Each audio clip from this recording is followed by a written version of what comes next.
Good afternoon. Thank you for joining me. I appreciate you all being here. So I just want to start off with a rest in power, rest in Black power to Ashanti Shakur.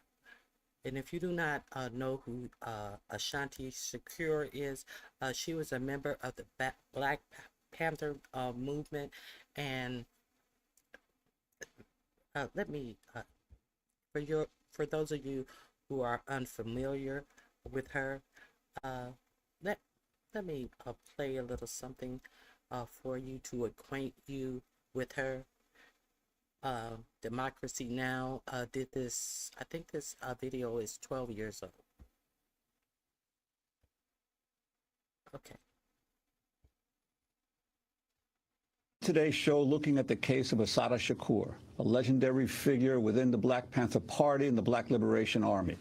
On Thursday, she became the first woman ever to make the FBI's most wanted terrorist list. In addition, the FBI in the state of New Jersey doubled the reward for her capture to $2 million. Shakur was convicted in the May 2nd, 1973 killing of a New Jersey state trooper during a shootout that left one of her fellow activists dead. She was shot twice by police during the incident. In 1979, she managed to escape from jail, and she later fled to Cuba, where she received political asylum. She has long proclaimed her innocence. On Thursday, FBI Special Agent Aaron Ford spoke at a press conference announcing Shakur's placement on the most wanted terrorist list. He refers to Shakur as Joanne Chesimard, her original name.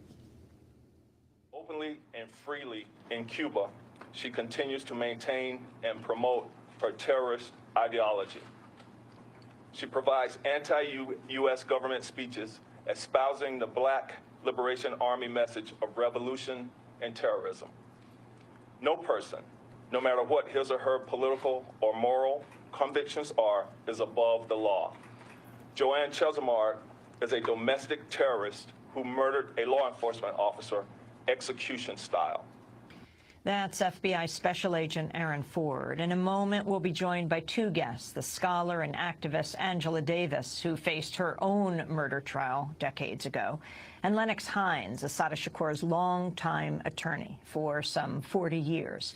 But first, we turn to Assata Shakur in her own words.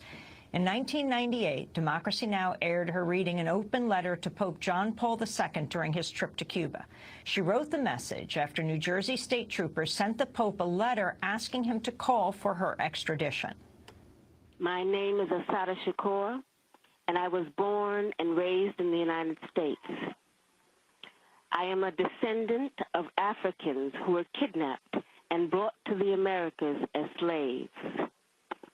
I spent my early childhood in the racist, segregated South. I later moved to the northern part of the country, where I realized that Black people were equally victimized by racism and oppression. I grew up and became a political activist, participating in student struggles, the anti-war movement, and most of all, in the movement for the liberation of African Americans in the United States. I later joined the Black Panther Party, an organization that was targeted by the COINTELPRO program, a program that was set up by the Federal Bureau of Investigation to eliminate all political opposition to the U.S. government's policies to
Bureau of Investigation to eliminate all political opposition to the U.S. government's policies to destroy the Black liberation. I later joined the Black Panther Party, an organization that was targeted by the COINTELPRO program, a program that was set up by the Federal Bureau of Investigation to eliminate all political opposition to the U.S. government's policies, to destroy the Black liberation movement in the United States, to discredit activists, and to eliminate potential leaders. Under the COINTELPRO program, many political activists were harassed, imprisoned, murdered, or otherwise neutralized. What I was saying, I had dropped off the screen. What I was saying was, I think that it's as poignant since 4547 has signed that executive order declaring Antifa an enemy of the state or whatever it was, and there is no such thing as Antifa. So therefore, him and his administration can actually define anyone as a enemy of the state, a enemy combatant. I think that this is very important. The Black Panther were sidelined by the FBI for holding blood drives for sickle cell anemia. They also made sure that the children were fed before school and all of this. These were educated people. These were not thugs, but they were depicted as thugs because they actually accepted and respected their Second Amendment rights. You know, it's the Second Amendment is only for certain people. So at this time in our history, you need to understand with the Project Esther, I explained to you, with the Project 25, and with all of these executive orders, they have deemed that anybody who says something they don't like, they are going to pretend as if you're some militant that needs to be arrested in the United States in 2025. This isn't a new thing. This is from the old playbook. That's why attention really needs to be brought to this. Understand what they did and how they did it. As a result of being targeted by COINTELPRO, I, like many other young people, was faced with the threat of prison, underground, exile, or death. The FBI, with the help of local police agencies, systematically fed false accusations and fake news articles to the press, accusing me and other activists of crimes we did not commit. Although in my case the charges were eventually dropped or I was eventually acquitted, the national and local police agencies created a situation where, based on their false accusations against me, any police officer could shoot me on sight. It was not until the Freedom of Information Act was passed in the mid-'70s that we began to see the scope of the United States government's persecution of political activists. At this point, I think that it is important to make one thing very clear. I have advocated, and I still advocate, revolutionary changes in the structure and in the principles that govern the United States. I advocate self-determination for my people and for all oppressed people inside the United States. I advocate an end to capitalist exploitation, the abolition of racist policies, the eradication of sexism, and the elimination of political repression. If that is a crime, then I am totally guilty. To make a long story short, I was captured in New Jersey in 1973 after being shot with both arms held in the air and then shot again from the back. I was left on the ground to die, and when I did not, I was taken to a local hospital where I was threatened, beaten, and tortured. In 1977, I was convicted in a trial that can only be described as a legal lynching. In 1979, I was able to escape with the aid of some of my fellow comrades. I saw this as a necessary step, not only because I was innocent of the charges against me, but because I knew that the racist legal system in the United States, I would receive no justice. I was also afraid that I would be murdered in prison. I later arrived in Cuba, where I am currently living in exile as a political refugee. The New Jersey State Police and other law enforcement officials say they want to see me brought to justice. But I would like to know what they mean by justice. Is torture justice? I was kept in solitary confinement for more than 2 years, mostly in men's prisons. Is that justice? My lawyers were threatened with imprisonment and imprisoned. Is that justice? I was tried by an all-white jury without even the pretext of impartiality and then sentenced to life in prison plus 33 years. Is that justice? Let me emphasize that justice for me is not the issue I am addressing here. It is justice for my people that is at stake. When my people receive justice, I am sure that I will receive it too. That is an excerpt of a letter Assata Shakur read, an open letter to Pope John Paul II during his trip to Cuba in 1998. When we come back from break, we'll be joined by Assata Shakur's longtime attorney, Lennox Hines, and the scholar and activist, Angela Davis. Stay with us. Thanks so much for watching this report from Democracy Now!, your daily independent global news hour. We don't accept advertising.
Or corporate funding, but rather rely on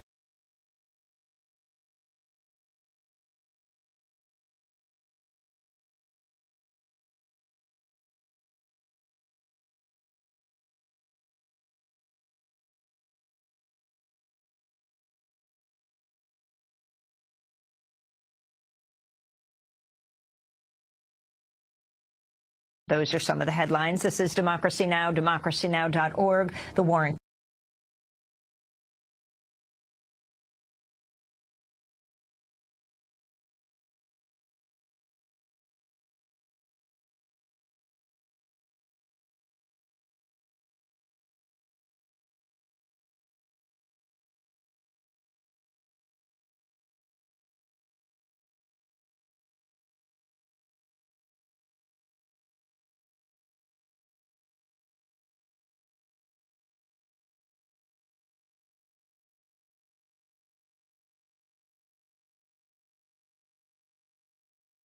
exited and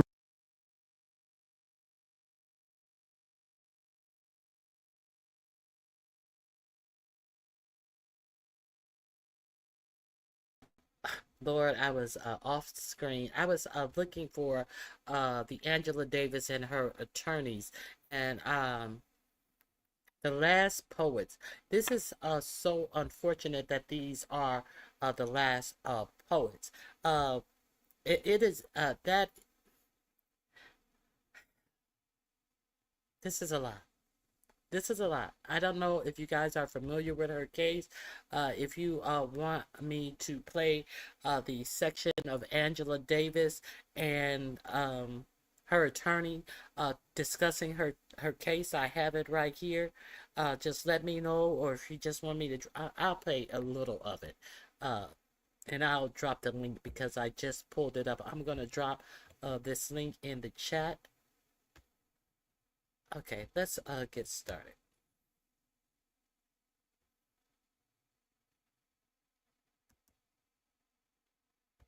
A song for Assata by Common. This is Democracy Now!, democracynow.org, The War and Peace Report. I'm Amy Goodman with Juan Gonzalez. Well, we continue to look at the case of Assata Shakur, legendary figure within both first the Black Panther Party and then the Black Liberation Army. On Thursday, she became the first woman ever to make the FBI's most wanted terrorist list. In addition, the FBI and the state of New Jersey doubled the reward for her capture to $2 million. To talk about her case, we are joined by two people. Here in New York, Lennox Hines, Assata Shakur's longtime attorney. He's represented her since 1973. He's a professor of criminal justice at Rutgers University. And in Chicago, we're joined by the world-renowned author, activist, scholar Angela Davis, also a professor at University of California, Santa Cruz. And she is the subject of a recent film, Free Angela and All Political Prisoners. Angela Davis and Lennox Hines both wrote forewords to the book Assata, an autobiography. We invited the FBI to join us on today's program, but they did not respond to our request.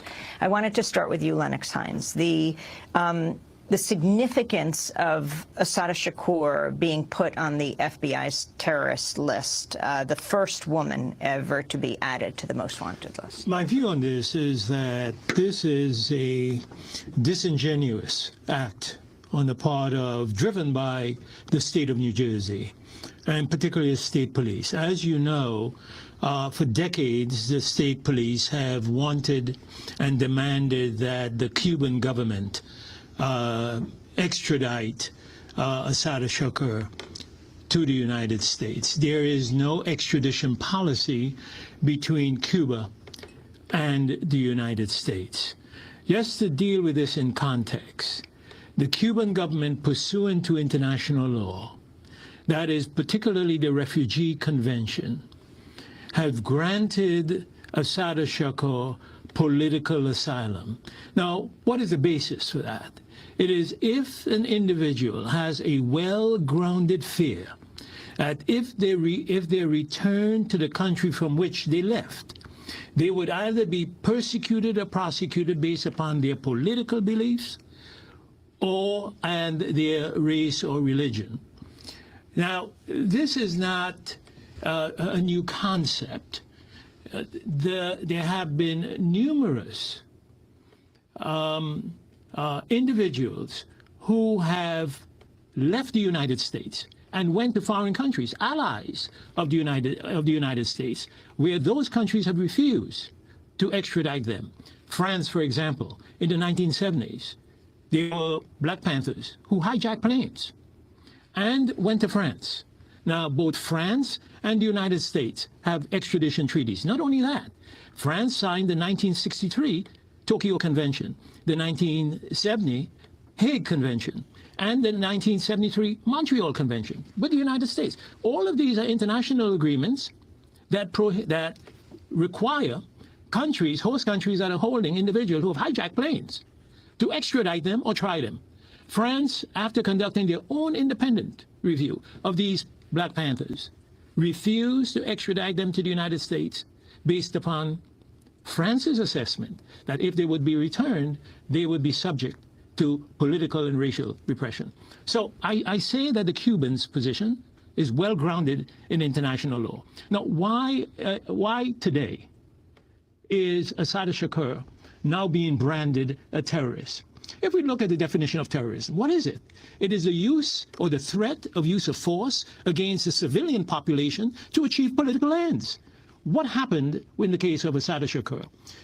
You have heard in her own words, this woman was a political activist.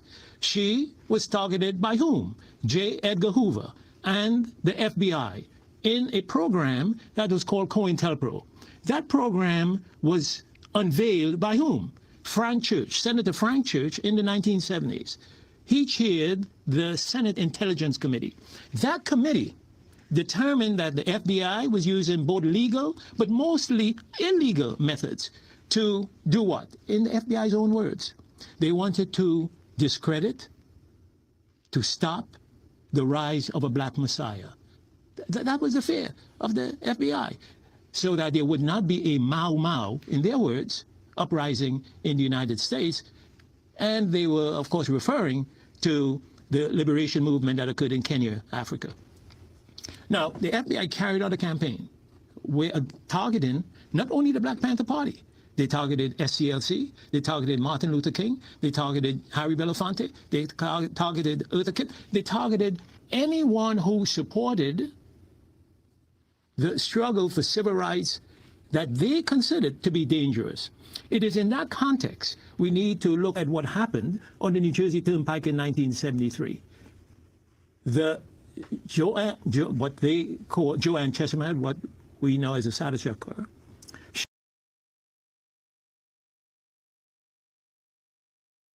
I'm going to pause it right now, and I'm going to play something that I played for you yesterday and why this should concern you. So we understand who the workers were in this plot to deem American citizens as terrorists, but we have to pay attention to the executive order and the announcement that happened in our own government on yesterday. Well, Antifa is going to be designated a domestic terrorist organization. The president intends to sign that executive order very soon as it's drafted, as soon as today. Later. Let's repeat this.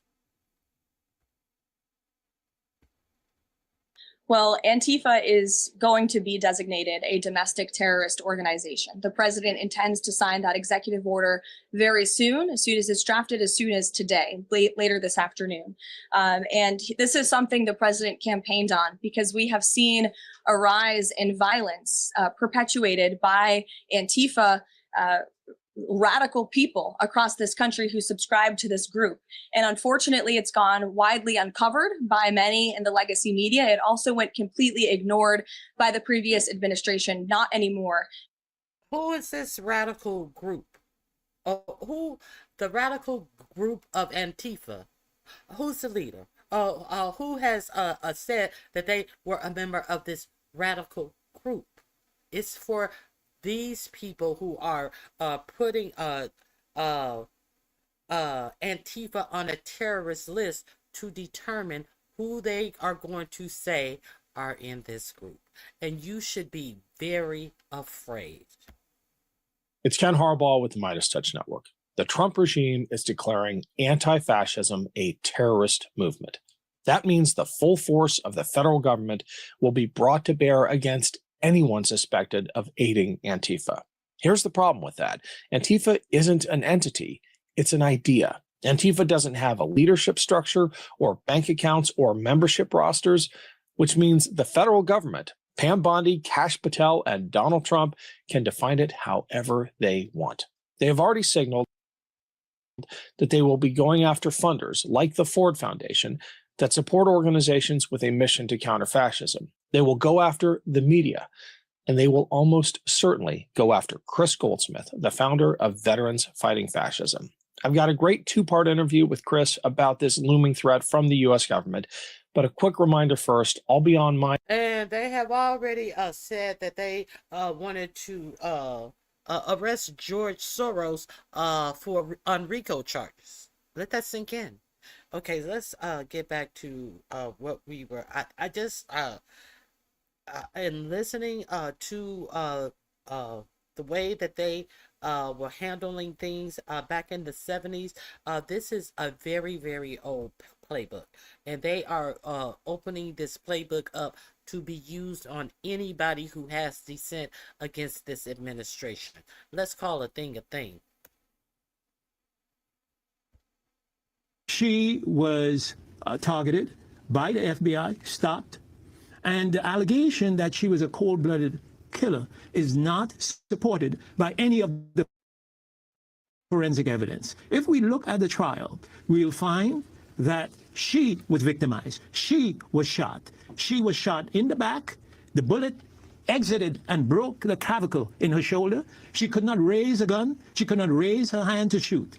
And she was shot while her hands were in the air. Now, that is the forensic evidence. There is not one scintilla of evidence placing a gun in her hand.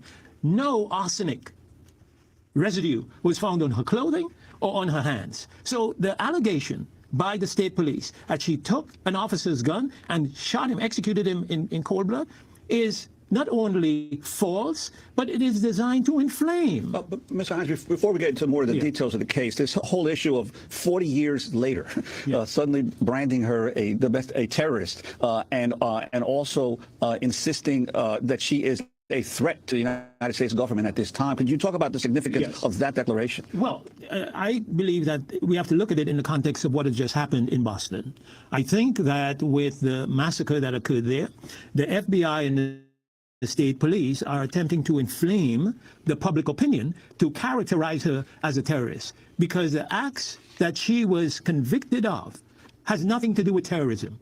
The acts that she was convicted of, if you look at the evidence, she was convicted of aiding and abetting and therefore was present during the shootout. The FBI and the state police's theory was that Sundiata Acoli shot Officer Foster. That was their theory during his trial. One of the people in the car with her. One of the people in the car. Let me read the FBI press release, and you can respond to how they describe it. And we want to bring Angela Davis in as well. This was their press release yesterday describing the May 2nd, 1973 shooting. They said, on May 2nd, 1973, Chesimard and a pair of accomplices were stopped by two troopers for a motor vehicle violation on the New Jersey Turnpike. At the time, Chesimard, a member of the violent revolutionary activist organization known as the Black Liberation Army, was wanted for involvement in several felonies, including bank robbery. Chesimard and her accomplices opened fire on the troopers. One officer was wounded. His partner, Trooper Forster, was shot and killed at point-blank range. One of Chesimard's accomplices was killed in the shootout. The other was arrested and remains in jail. Chesimard fled, but was apprehended. That's their statement yesterday. Right. Also in this statement that I read, the superintendent of state police claimed that Assata Shakur took the officer Foster's weapon and shot him while he was on the ground. There is not one scintilla of evidence at the trial attesting to that. In fact, as I was saying before, she was incapable of lifting her hands, much less firing a weapon. Now, you ask, what is the reason for this allegation at this time? We have to remember that 10 years ago, a little over 10 years ago, the then governor of the state of New Jersey, former governor, Christie Roth Whitman, she had issued and posted a $1 million bounty for Assata Shakur. Today, it has been doubled. But we believe that putting Assata Shakur on the FBI's 10 most wanted list is designed to inflame the public and to characterize her as a terrorist when none of the acts alleged relates to terrorism. In fact, of all of the charges that have been leveled against her in New York, case after case, she was acquitted or the charges were dismissed. There was insufficient evidence to support any of the charges. Well, let's just, in 1971, armed. Okay, and so you heard the announcement from the White House. They're going to categorize everyone from the group Antifa as terrorists, but there is no such group.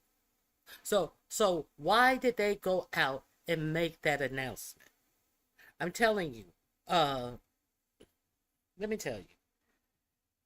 If you guys are not prepared to either stay in your house and hope no one comes and try to burst into your house, and you are not put in a position where either you're going to have to succumb or you're going to have to defend yourself, you may want to get ready for that. I'm just giving, if you think that you are going to be able to move freely as you are right now, I would suggest that you get some things just in case. There is always a good reason to have extra protection, extra things that you may need to put inside your protection, and there's always a good reason to have extra food, water, and things that you may need in a pandemic type situation, so you don't have to go out there and you didn't want to go out too much, and they even put you on. They put you on lockdowns anyway. And Project 2025 is calling for a government lockdown on you. Project 2025 is calling for the military to be out on the streets to quell any riots. To quell any riots. To, who's to determine what a riot is? To quell protesters and riots. When certain people protest, it's automatically called a riot. There's going to be something that you are going to want to protest, and it's coming soon. So, you got to figure out how you want to make your bed at this point, because they are pushing you to having to either have a voice or being nailed up in your house for your own personal security. It's going to be one or the other, in my opinion. This is just my opinion. Hey, I'm just one person. I'm just giving you the news. I'm just letting you know why they want to erase Black history. The Black history that is not even being told. Some of us have lived this Black history, so we know it. But the ones who don't know it, didn't live it, they can easily poo-poo this as something that doesn't affect them and how they live their lives. But it's about to, in my opinion. That's all I have to say. Robbery case was dismissed. 1971, she was acquitted of bank robbery. 1972, hung jury. 1972, kidnap of drug dealer, acquitted, and then several other cases dismissed. Angela Davis, you're in Chicago right now to give a major address tonight at the University of Chicago. Can you talk about this news of Joanne Chesimard, Assata Shakur, now being put on the top 10 wanted terrorist list, the first woman ever to be put on this list? Well, first of all, it was a major shock to hear that Assata Shakur has become the first woman to be added to the FBI's most wanted terrorist list.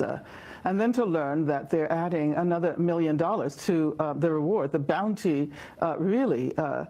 It seems to me that this act incorporates or reflects the very logic of terrorism.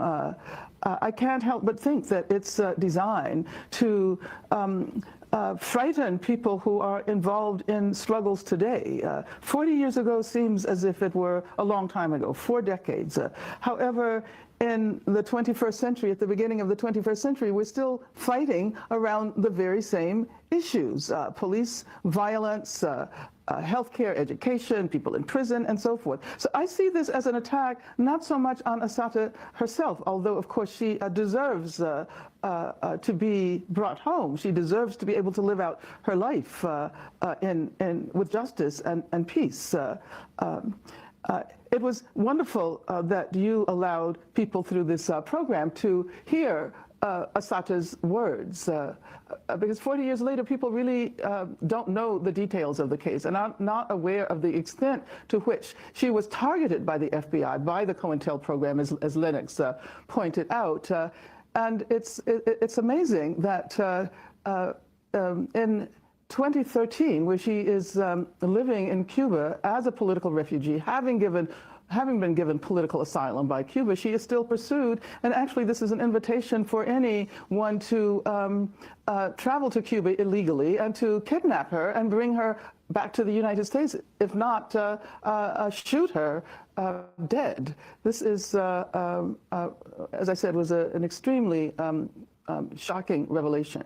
And Angela Davis, the government statement that she remains a threat to the United States. The implication being that she's somehow still trying to organize attacks on the country. It really is mind-boggling. It's one thing to say we have a case here of someone who's still wanted. It's another thing to say that they're still a threat to the United States when there's been no indication over the last 30, 40 years that Assata Shakur has been involved in any type of movements or organizations directed against the United States government. Okay. Okay, so you've heard most of all or all of her cases have been dismissed or she's been found not guilty. But this was 12 years ago. They were still, that's when they put her on the terrorist watch list. 12 years ago. I think it was 1992 or 98. 12 years ago when they did this.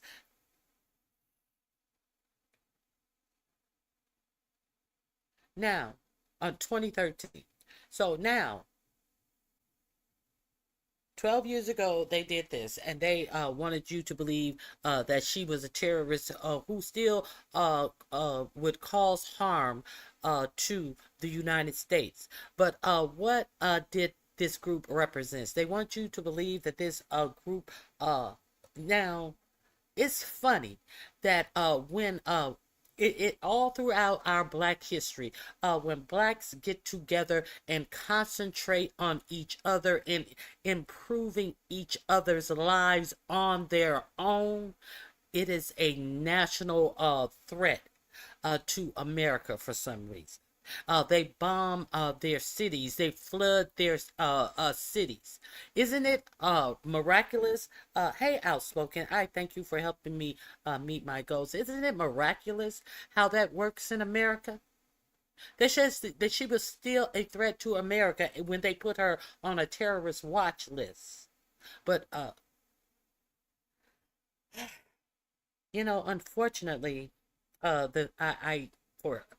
for some sad reason, I don't think that they are going to have much problems out of this class of Black people right now.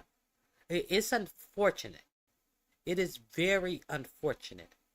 Half of them don't even know their rights. Half of them don't even care about their rights. Half of them want to argue with you when you want to say what your rights are, when you want to exert your rights. They don't feel that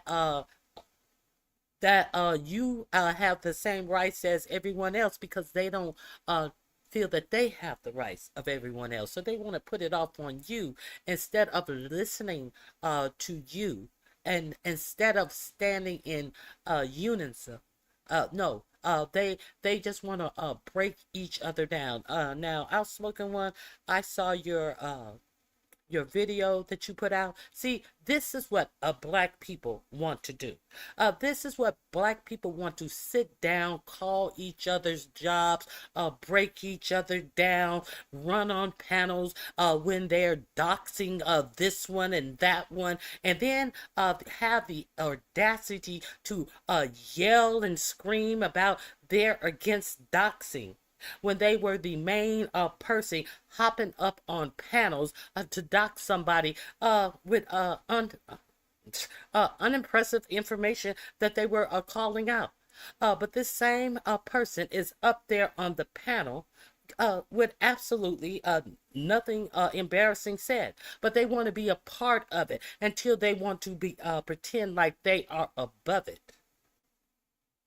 Yelling and screaming about how wrong something is that they have participated in themselves, trying to be seen. Look at who is trying to be seen and what they are talking about. Do you think for 1 minute, do you think for totally ridiculous, exactly, do you think for 1 minute that they're going to have a problem with this ilk of people? They're not going to have a problem with this.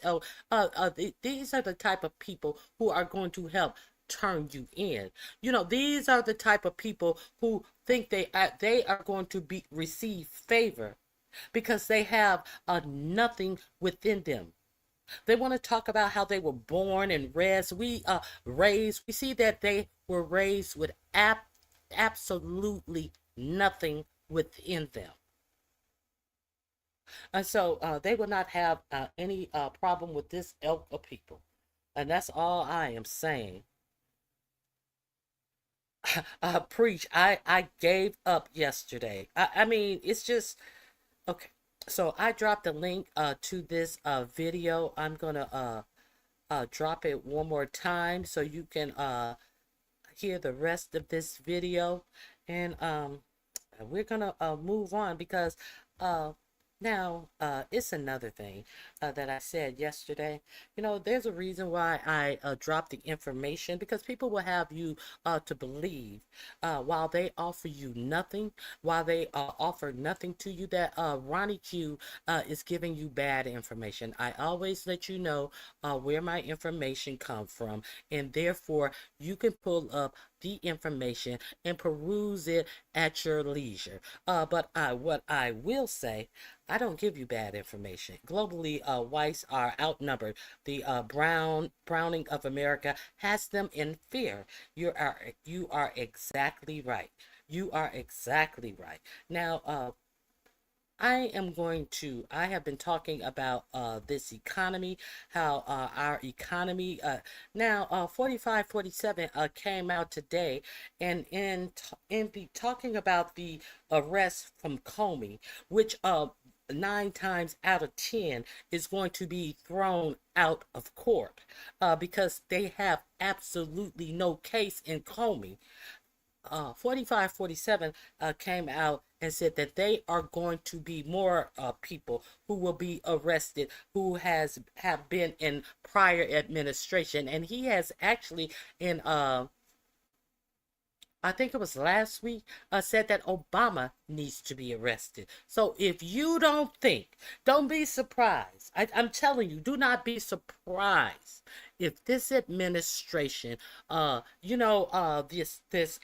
this woman who bought this case against Comey, if you weren't on my show yesterday, this woman who bought this case against Comey, it has been in 2 of 4547's beauty pageant, as was Charlie Kirk's wife. Let's keep it a buck. You know those beauty pageants where he said that he would go in and the women would be half naked, and he was just playing it off because he owned the pageant and he had to inspect things. He said that on Howard Stern's show. So this is the attorney. She was one of his personal attorneys in the Mar-a-Lago raid. She was also his personal assistant in this White House. So now a seasoned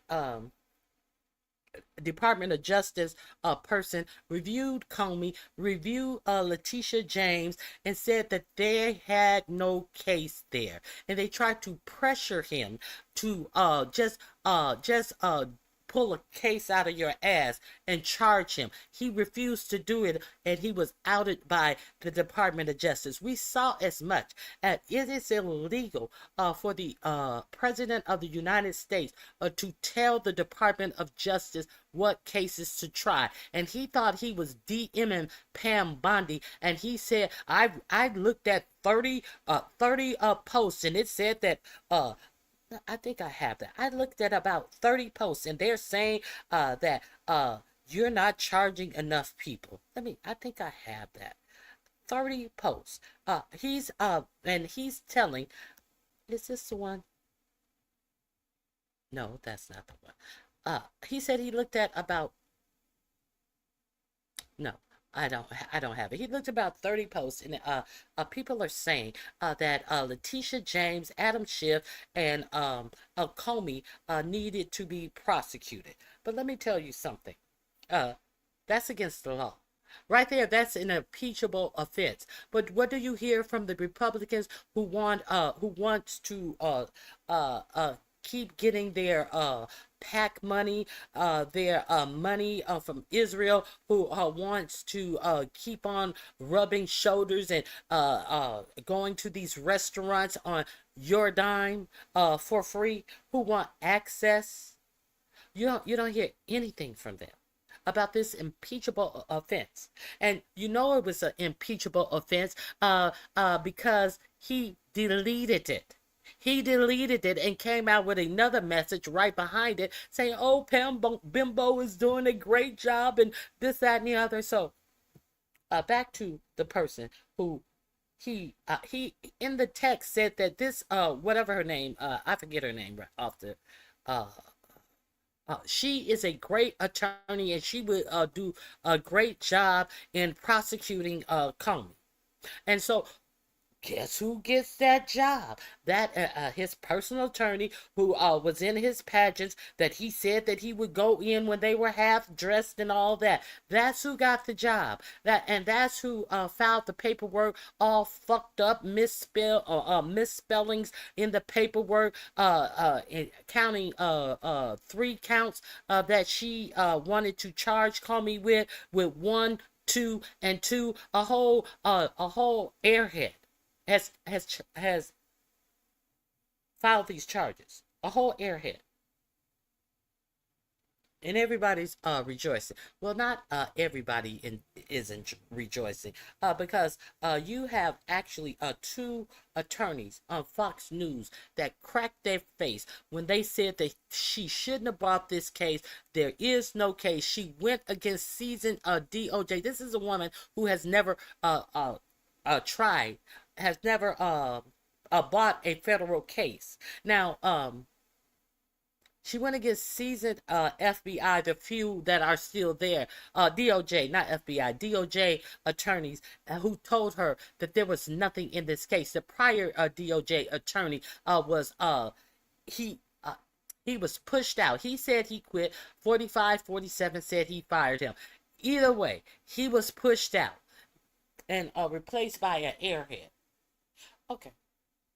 So what they're saying, Comey lied, but he was asked by Marco Rubio if he had given up any, if he had allowed any leaks to come out of the FBI. He said no, he did not authorize any leaks from the FBI. Now, what they're trying to get him on is that he did not allow any leaks. He said, my testimony remains. That is the answer to my question. But the underpinning of this is that McCabe, who was right under him, did leak something to the to a newspaper. I think it was, I forget what paper. He did leak information to a newspaper, but he did not tell Comey that he leaked it until after it was already leaked. So the question was, did Comey give anybody permission to leak something to the newspaper? What else is he supposed to say? No, I did not.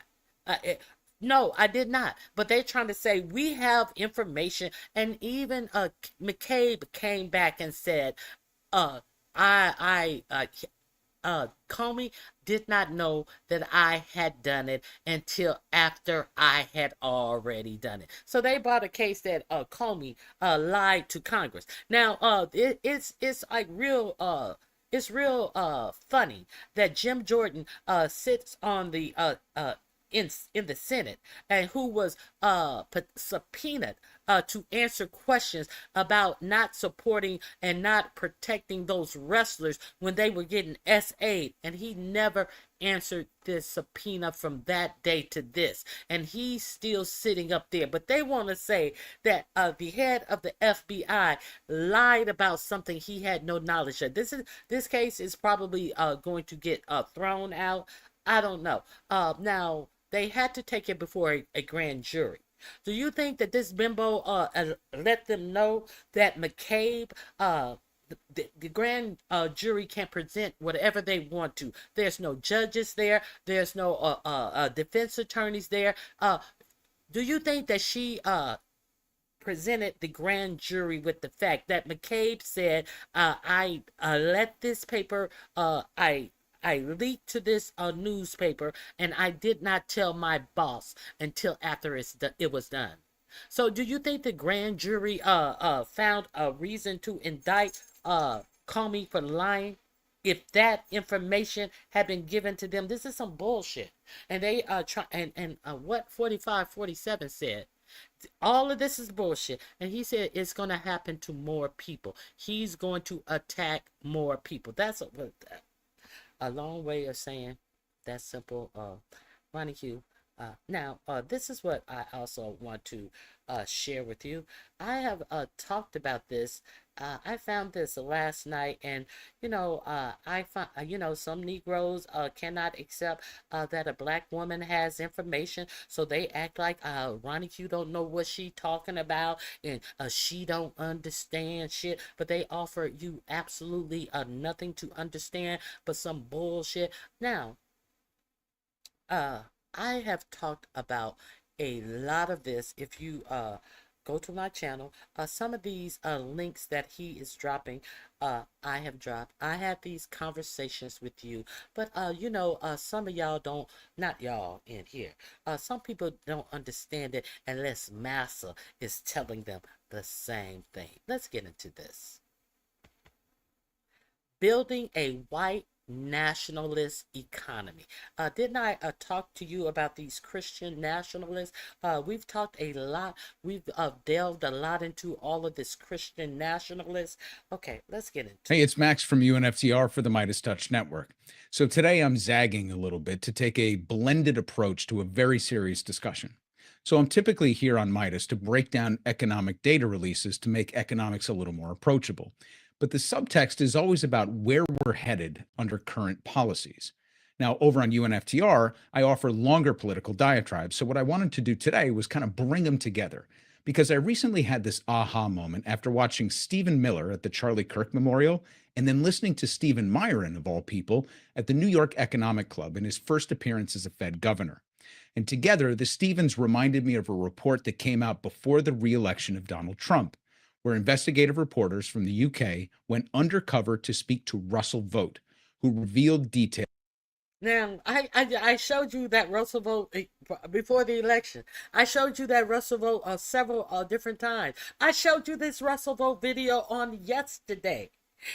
Now, this Stephen Meyer guy, I showed you his confirmation hearing where he is still employed by 4547, but they have nominated him to take Lisa Cook's job in the Fed if they were able to fire her, which they were not. And he talked about all of the different ways that the Fed should be separated and this, that, and the other. But they said, well, if that is true, why are you still working for this administration? You said that somebody from the Fed shouldn't have a job in the administration 4 years after. If you believe that is true, why don't you quit your job, since you're up for this job as one of the governors of the Fed to replace Lisa Cook, who we are trying to get fired under some bullshit.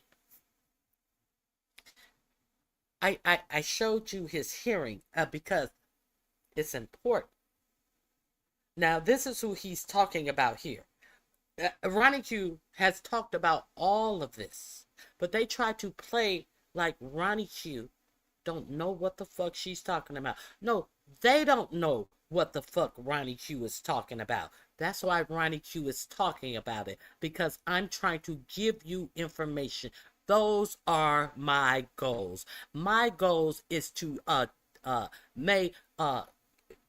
impart something, a story that is not being played on the for-profit media, to give you some information that you may be able to use. Those are my goals. My goals ain't to get no hot chocolate. My goals ain't for no bullshit. My goals ain't to go shopping for my dog so I can show you what I bought my dogs. Those are not my goals. My goals are some serious shit that's going on in America. Those are my goals, to inform you. Okay. Put a 1 in the chat whenever you hear this man talk about something I've already told you about. Let's go. Of Project 2025, because he thought they were conservative funders. Now, taken together, the economic rationale of this administration just sort of clicked, and it led me to this conspiracy. That's right. Evil bald men are destroying the U.S. economy on purpose to realize a white Christian nationalist vision for America. It just so happens that these three weasels are bald, but to the best of my knowledge, there's no correlation between white baldness and wanting to destroy America. I mean, no one's accusing George Costanza or Stanley Tucci of trying to ruin the economy. However, these three figures are central characters in a troubling and dystopian play with a plot so twisted, it would make their hair curl, if they had any. Seriously, what I'm going to run through today is longer and more involved than usual, and it will at times seem to border on actual conspiracy. But the reason I can tell you this story is because, like prototypical Bond villains who reveal their dastardly plans to 007 before he foils them, these guys wrote it all down. So let me start with something that seems innocuous, but I consider very dangerous. Robert Reich wrote a piece that was amplified by several people like Heather Cox Richardson, where he likens ABC's acquiescence to the Jimmy Kimmel fiasco to the turning of the tide that he felt in the backlash to Joseph McCarthy or to Richard Nixon. Quote, "I know the signs. The sleeping giant will always remain asleep until some venality becomes so noxious, some action so disrespectful of the common good, some brutality so noisy that he has no choice but to awaken," end quote. Listen, I love Robert Reich. Even though he was part of the neoliberal Clinton administration, his personal stance and his work on economic inequality has been rock solid and consistent for decades. And his work these days to explain the fundamentals of inequality is next level. So I don't want to take anything away from him, but he's a widely followed person of influence. So the reason I consider this a dangerous statement is that he's talking about the wrong giant. The idea that a performative letter writing campaign to get Jimmy Kimmel back on the air is somehow evidence of a liberal awakening and perhaps non-liberals coming over to our side is what leads people to be complacent. And by people, I'm talking about the Democratic Party and its leadership. Take a look at this slide. Now, I've shared it before, but it's been updated within the last couple of days to demonstrate the level of capture on the so-called other side. So this is the updated version of polling data from a company called Civics. And I encourage you to look them up if you're interested in polling because it's online polling rather than landline, and it's consistently updated in real time. Now, you know from the wild disparities in some of their other surveys that the respondents are sensitive to certain events and conditions. But when it comes to this particular survey, when you isolate Republican respondents to the survey on the question of Trump's approval rating, it simply never moves. 90%. It stays at 90% no matter what. So after the big, beautiful bill, after the tariff nonsense of Liberation Day, after bombing Iran, after bombing boats in Venezuela, after the Charlie Kirk Memorial, when he came unglued, after saying Tylenol causes autism, after the Jimmy Kimmel fiasco, 90, 90, 90, 90, 90. He has complete capture of the Republican Party. We have to understand this. And that's why I caution everyone to get out of their bubbles. If you put your ear to the track of only one train line, that's the one that you hear coming. So in this piece, Reich highlights several moments over successive days that to him demonstrated executive overreach by the president and concludes that the reinstatement of Kimmel might be some sort of watershed moment when the people turn against the administration and rise up. Not only is this patently false, but the administration is in fact going to double down on its efforts to crush dissent, even if they have to make up reasons to do so. And that's because their economic agenda is going to drive us into an even more severe recession that will create widespread discontent, and they are totally aware of this fact. This is the takeaway from what I'm. Okay. So all of this. This fact. This is the takeaway from what I'm. Okay. So all of this talk about Jimmy Kimmel being a watershed moment. No, these people are still supporting 4547. They still support him wholeheartedly. Don't be mistaken about that. Now, hold on. I have to get that video back up. I hit the wrong button. But in the meantime, I want you to hear what 4547 said about there will be more.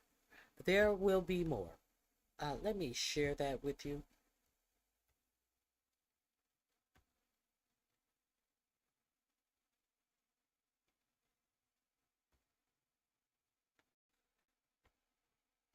Let's listen to Pondering Politics, where he said, beyond Comey, there will be more political arrests. Before he departed the White House this morning, Donald Trump was confronted by reporters to his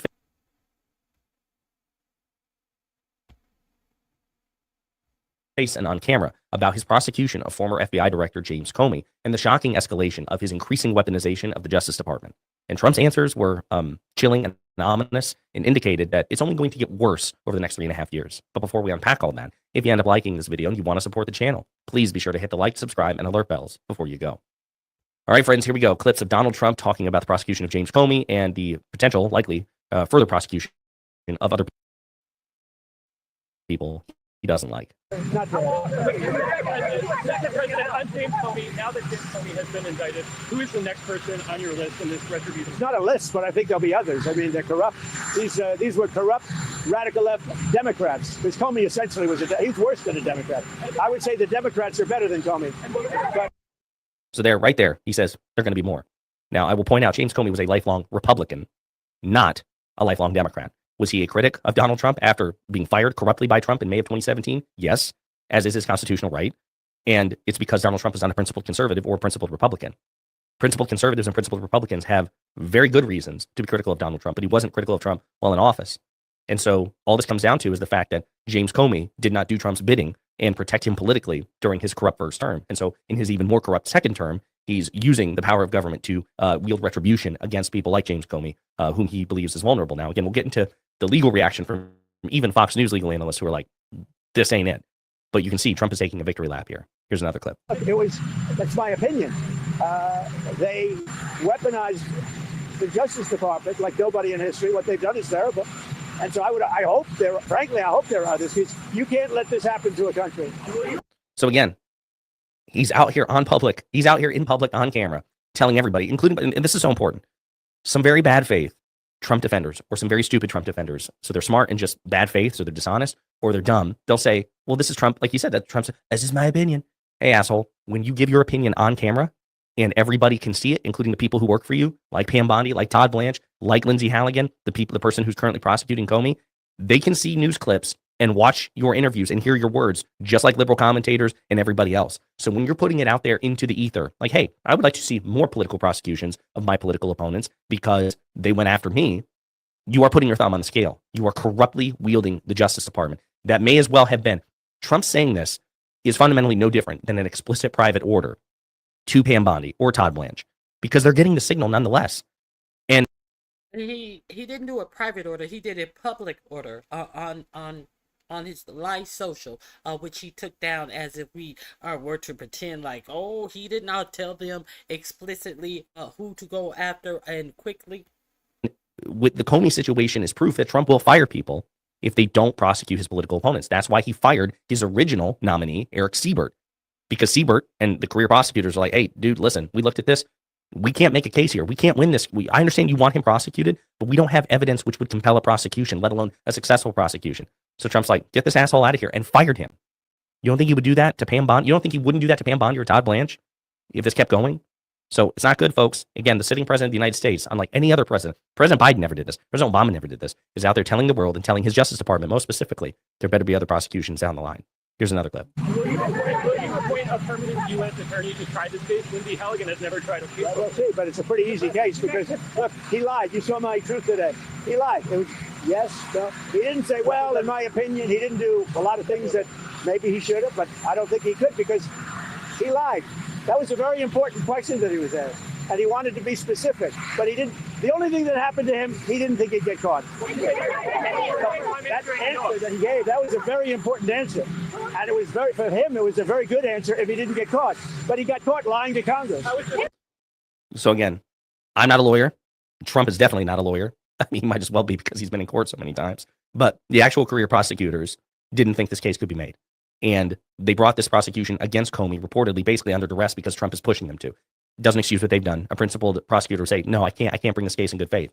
This is weaponization. This is corrupt. This is an abuse of power, and I don't think the case can be made. Lindsey Halligan, former Trump personal attorney and insurance lawyer, she's like, fuck it, I'll do it. I'll do it. Whatever you want, sir. Whatever you want, God Emperor Trump.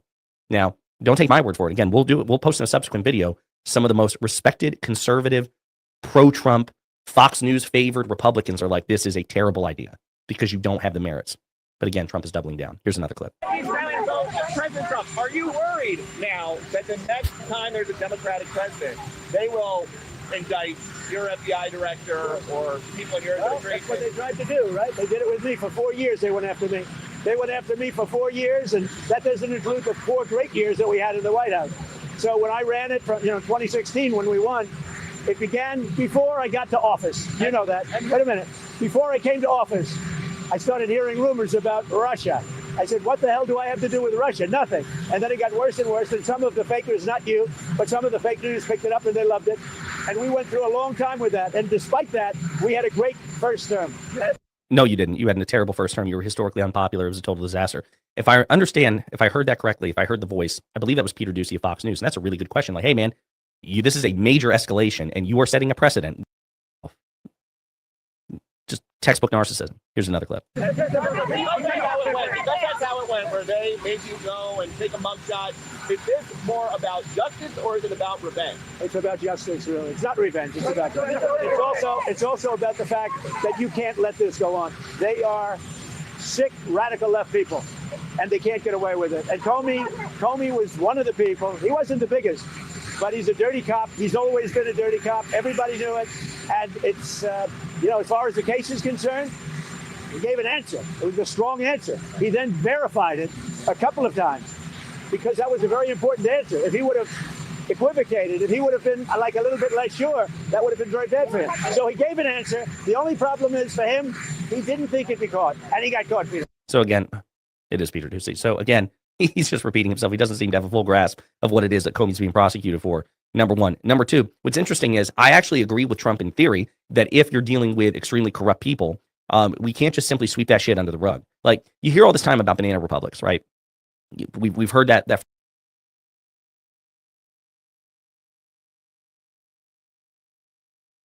Let me move forward a little bit. There's another clip I want to share with you about Trump's booming economy. You heard the man before the last one I just played said that the economy is going to be the reason why Trump is going to try to distract with all of these arrests and all of this authoritarian type of behavior. Let's see what's going on with the booming economy, and let's hear this. I think this is the one where you actually hear this idiot try to tell you that the prices and inflation have not gone up. Let's get into this.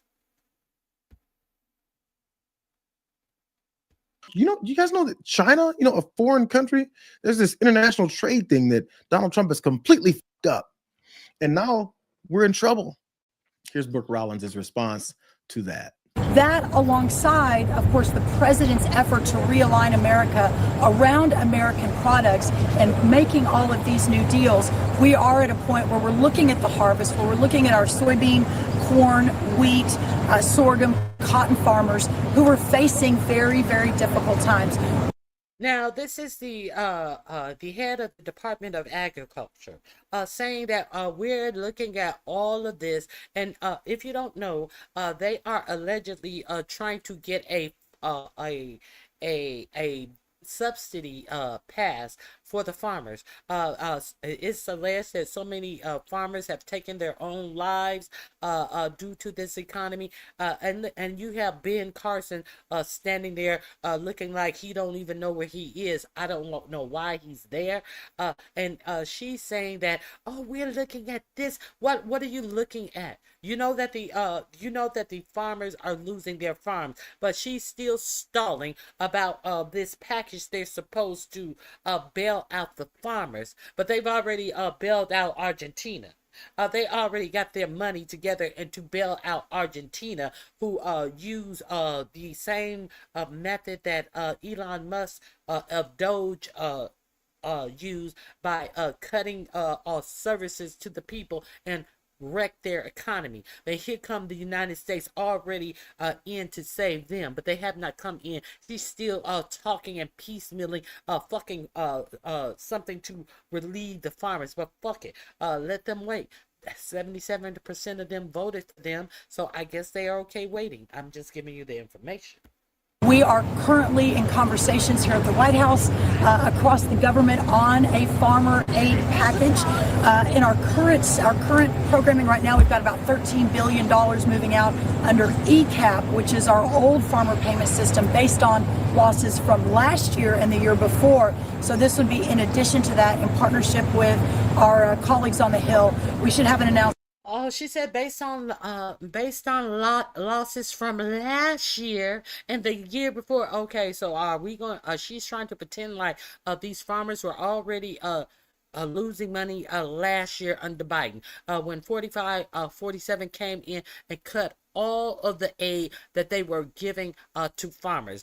Farmers were waiting on their check. They were like, hey, I've already been approved for this program. They told me that if I invested X amount of dollars in my farm, that I will receive this from the government. They invested that money in their farms, and 47 cut off their payments even after they invested in their farm, because these investments were made under I forget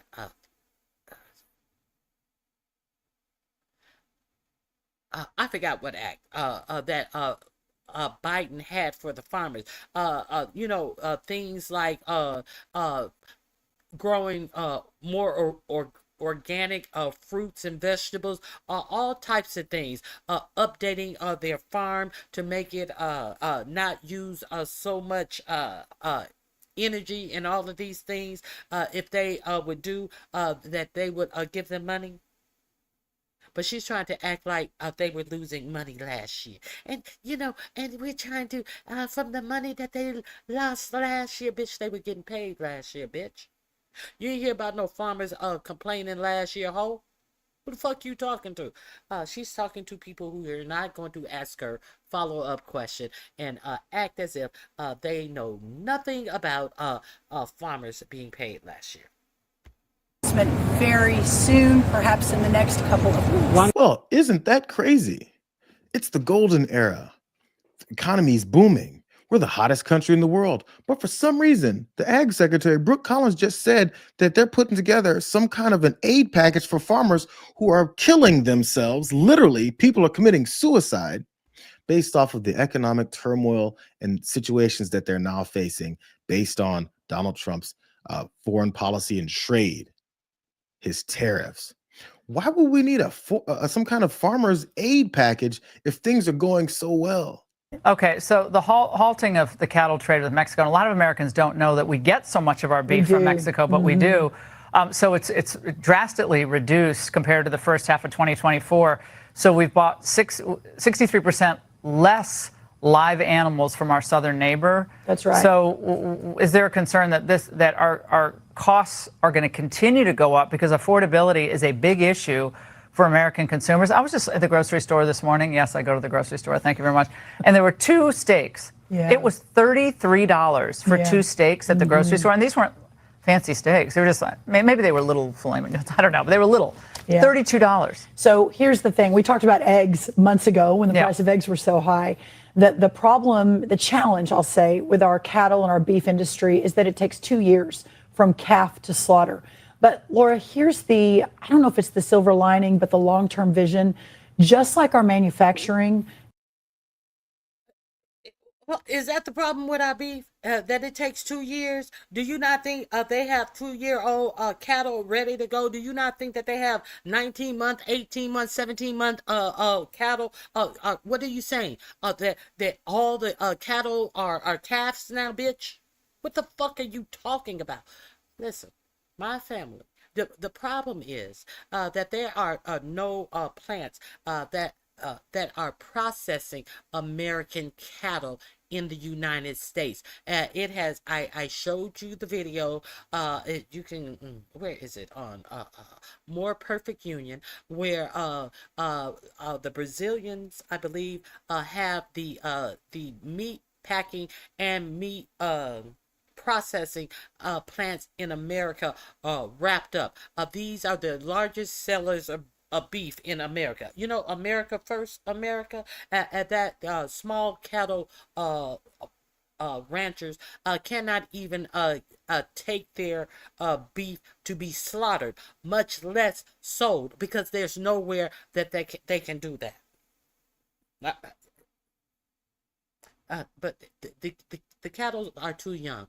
Now, also, you didn't know that America gets most of their beef from Mexico. You know, Mexico, who we have put tariffs on. So do you think that a farmer wants to pay 50% more for a calf that he's buying for $900? It's so, bitch, what? Okay. Let me tell you something. As far as I remember, my grandparents, they had cattle on their farm, and you know, every year, they would sell a couple of cows every year. Not every other year. Every year they would sell a couple of cows. It was no problem. They come pick them up, and they go to market and they get paid. That's how now they didn't have no big huge farms like these farms. They had a family farm. Both of my grandparents, I don't know, they had under, I assume, I would say under 200 heads of cattle. They had a few. It was under 200 heads. But that's how people survive. Now, China is no longer buying beef. A lot of other countries are no longer buying American beef. Why? Because America cannot ensure that their beef is not injected with certain things. Why? Because America is buying so much of their beef from Mexico, so they cannot ensure what has happened with these cows prior to them getting their cows. What the fuck has happened to being able to farm on your property and produce your own fucking meat? See, that's the first thing that a properly functioning nation does. They make sure that they can feed their own people. And why do you think that this nation is in such dysfunction that the farmers can't sell shit that they raise or grow? But billionaires are getting rich on buying their farms when they go into bankruptcy. What do you think is going on in America as this numbnuts sit up here and lie to you on some bullshit? Let's continue. That we have offshored for years, that you've been such a leader on. We've also offshored our food, our beef cattle, our citrus. So much of this we're now importing from other countries like Mexico. This is a massive flag for our country. If we can't feed ourselves, this is a national security issue. Laura Ingraham wants to brag to you that she actually goes to the grocery store. That should be an indication to realize the elitist people that we keep listening to tell us that our lives are great. She's bragging that she goes to the grocery store because, you know, why would I go to the grocery store? Do you know who I am? They don't want to be around all of you common folk. Side note. But Brooke Rollins went on there talking about beef. And also Laura Ingraham started by saying a lot of Americans don't know we get so much of our beef from Mexico. Well, why do we start trade wars with those countries where we get so much of our imports from? Let me tell you who Brooke Rollins is. Just a quick side note. This woman who says they're putting together this aid package for farmers because we're in the golden age for some reason, this is who she really is. This is her job. Part of this effort to represent the farmers, the ranchers, the agriculture industry at this moment in time, which I do believe we're in a revolution. 1776 was the first one, 1863 or so with Abraham Lincoln was the second. This is the third with Donald Trump leading the way, and we are saving America. That's Brooke Rollins' job, to kiss Donald Trump's ass. We're an American Revolution. How about you calm down with your MAGA fascist revolution and go back to trying to do your job? You know what? I've got more because she had to answer questions about tariffs. This is back when he was implementing them and still saying he had all these deals going on. This was her really, really bad answer. President Trump laid out with a giant graphic of all the countries where tariffs were going to be, what he called reciprocal tariffs were going to be imposed. And you're imposing a 10% tariff on the herd in McDonald Islands. The herd in McDonald Islands have 0 human inhabitants. They have 0 exports. They have 0 imports. They do have a lot of penguins. Why are you putting import tariffs on islands that are entirely populated by penguins? Well, I mean, come on, Jake. Obviously, here's the bottom line. We live under a tariff regime from other countries. We have too long the McDonald Islands is not imposing the idea that America goes first. I mean, come on. Whatever. Listen, the people that are leading this are serious, intentional, patriotic, the smartest people I've ever worked with. I did not come up with the formulas. I'm the ag secretary. I studied agriculture at Texas A&M. I was in a lot of conversations to make sure our farmers and our ranchers were part of that. The president recognized the importance of inputs. We got potash and fertilizer to make sure they could do their planting. But I have no doubt that I speak on behalf of President Trump when he would say he has the utmost confidence in the team and what they have built and what they have put together. And we are unleashing a new golden age, and we will see an economy that will benefit not just every corner of America, but our farmers and our ranchers and the people that have been left behind for far too long by both Republicans and Democrats. Isn't that weird? That was like in April or May that Rollins then said that everything is going to be great. We're entering a golden age, and the only golden age people are seeing is the rich getting contracts, hedge funds buying up dying bankrupt farms, and tech bros and billionaires profiting off of our pain. That's the only thing that we see happening. Let's see what he has to say. Great, a new golden age. But now, just now, we need some help to these farmers that are, struggling. What happened between that golden age that she predicted and, the disaster that we're now looking at instead? Who knows? Who cares? Here's Kevin Hassett. He's talking about how he still doesn't give a damn about those tariffs. I want to remind you guys, this started on April 2nd. That's when then Brooke Rollins was then talking about everything is going to be great before everything wasn't. And then now still when everything isn't, Kevin Hassett's still saying like the same thing. Therein lies the question in terms of whether or not that growth leads to ultimately companies passing on price increases. I mean, we haven't seen the inflation because we're looking at these numbers and they're low. But do you think at some point something's got to give, that companies will stop eating the tariffs and, in fact, start passing it on to consumers? The way I think about it, I don't worry about that at all. And the way I think about it is last time we had inflation below 2 and really high growth because there was a supply side boom from all of the Trump policies. And so if you have a supply side boom, then you can have growth without runaway inflation. The way to think about it is suppose that productivity all of a sudden miraculously was 20% higher.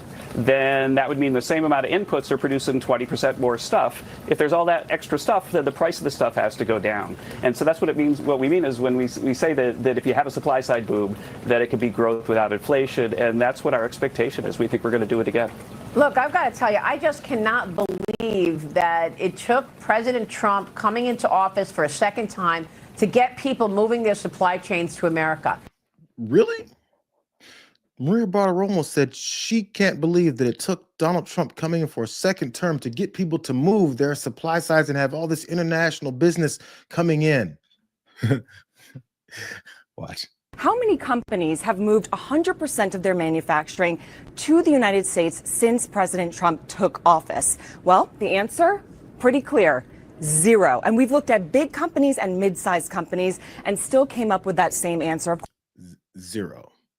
But Maria Bartiromo can't believe it took until Donald Trump's second term to come in and bring all this business to the United States, except for the number of that Zero. And you see how Fox News carry the water, and that has these people who only watch Fox News believing the bullshit. I can't believe that it took him to come in and bring all of this industry back to the United States. Really, bitch? You couldn't believe them jobs number that came in when your fucking jaw hit your table either. And then you wanted to talk about something else. Stop listening to liars, because their job is to lie. And then when you listen to them and allow them to continue lying to you, especially when it comes to things like this economy, you get screwed for it. That's why Kevin Hass says, I don't care. Why would I care about price? Why would he care? He was unconcerned and just blowing up bullshit up the asses of people. It's gonna get better sometime next year. That's the same thing 4547 said. Don't worry about the economy. We had to fix Biden, and it'll get better next year or the year after. 2026 or 2027 is what he came out of his mouth with. Were we in these predicaments prior to 4547 going into office? No, we weren't. And he said he's trying to put it out 2 years. Why not put it off his whole term? It's going to get better after he's out of office, if he ever leaves. Let's continue. Is going up on people. I work for Donald Trump. We're just, this cabal of a bunch of elite assholes who's destroying things and taking all of your money. Why would I care about that? You're here to help me lie so that people won't know what we're doing. He's not one of those people. He's Trump's new Fed governor. He's on this board. His name is Stephen Mirin. And do you think that we will see a 3% growth number this year? I don't think for this year that's quite likely because of the weakness in the first half of the year. As I said before, I'm optimistic for the second half of the year, and I think we've got a decent shot of a number like that for the second half of the year. And then go. Stephen Marin, here he is again. We're not going to forget Stephen Marin. He actually worked for Trump's, and he took a leave of absence from the presidency because he feels that if you work for the Fed and you work for under the administration, that should not be going on.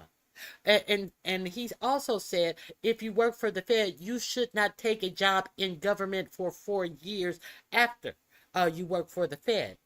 But he has not relinquished his job. He just took a leave of absence. I showed you that in his congressional questionings for this position that he thought he was going to take over from Lisa Cook. A whole fucking liar. We're going to get back to him as well. Okay, so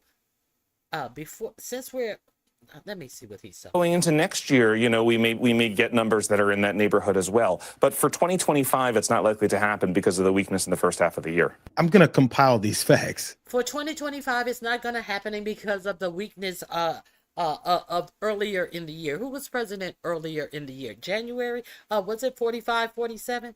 And now 2025 is a whole wash, and we may get it next year. May is not a positive. It's a a roundabout time of way of gauging time. We may get it next year. Brooke Rollins says that they're putting together some kind of packages to help these farmers that they're screwing over.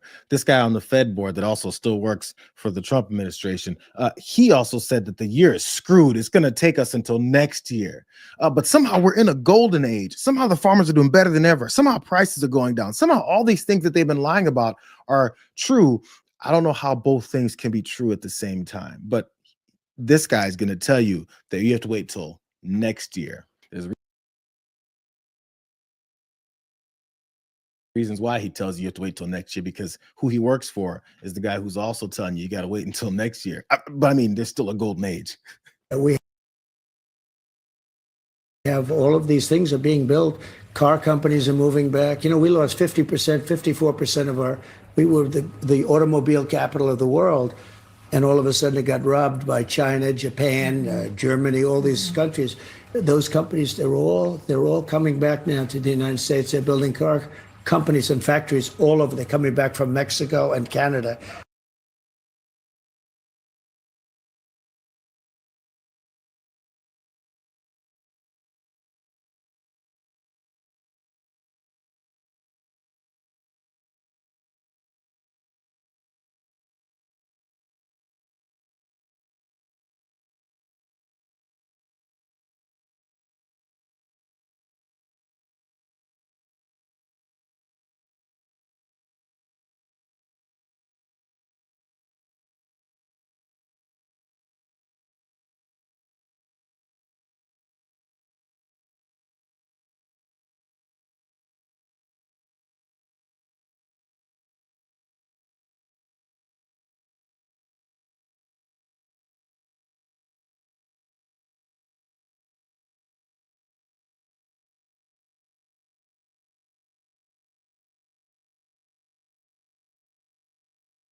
We lost a lot to Mexico. We lost a lot to Canada. They're all coming back because of the tariffs.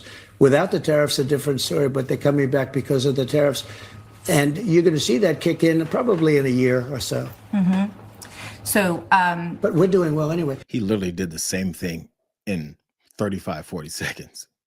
Everything is wonderful. We're still doing great, he said at the back end, but at the same time, they're going to kick in a year or so. We've got 6 months. We've got beginning of next year. We got end of this year, and now it's a year or so. What is or so? Is that the rest of your term? Is that 2 more years? Is that 3 years? Is that forever? Who knows? A year or so, because, you know, he's an economic genius and he knows what he's talking about. I'm going to tell you the reasons why they've got this talking point that started with Stephen Moran talking about how, you know, this year it sucks. The first half sucked because Joe Biden, but then the rest of the back half of the year is also going to suck because Joe Biden. But then starting next year when things still suck, it's going to be Joe Biden somehow. Let me tell you why they've got their everything all coordinated. Moran's comments here that we were talking about how he wants to have these lower Fed rates, even lower than what is it they put them at.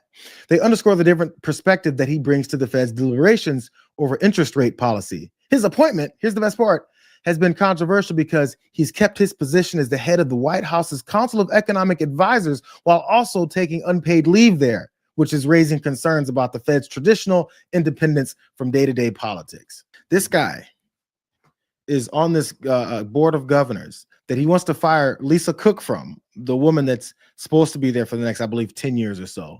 And he wants to continue putting on these type of guys who lie and carry all of his water for the disaster that he's putting on the economy while working in the White House at the same time.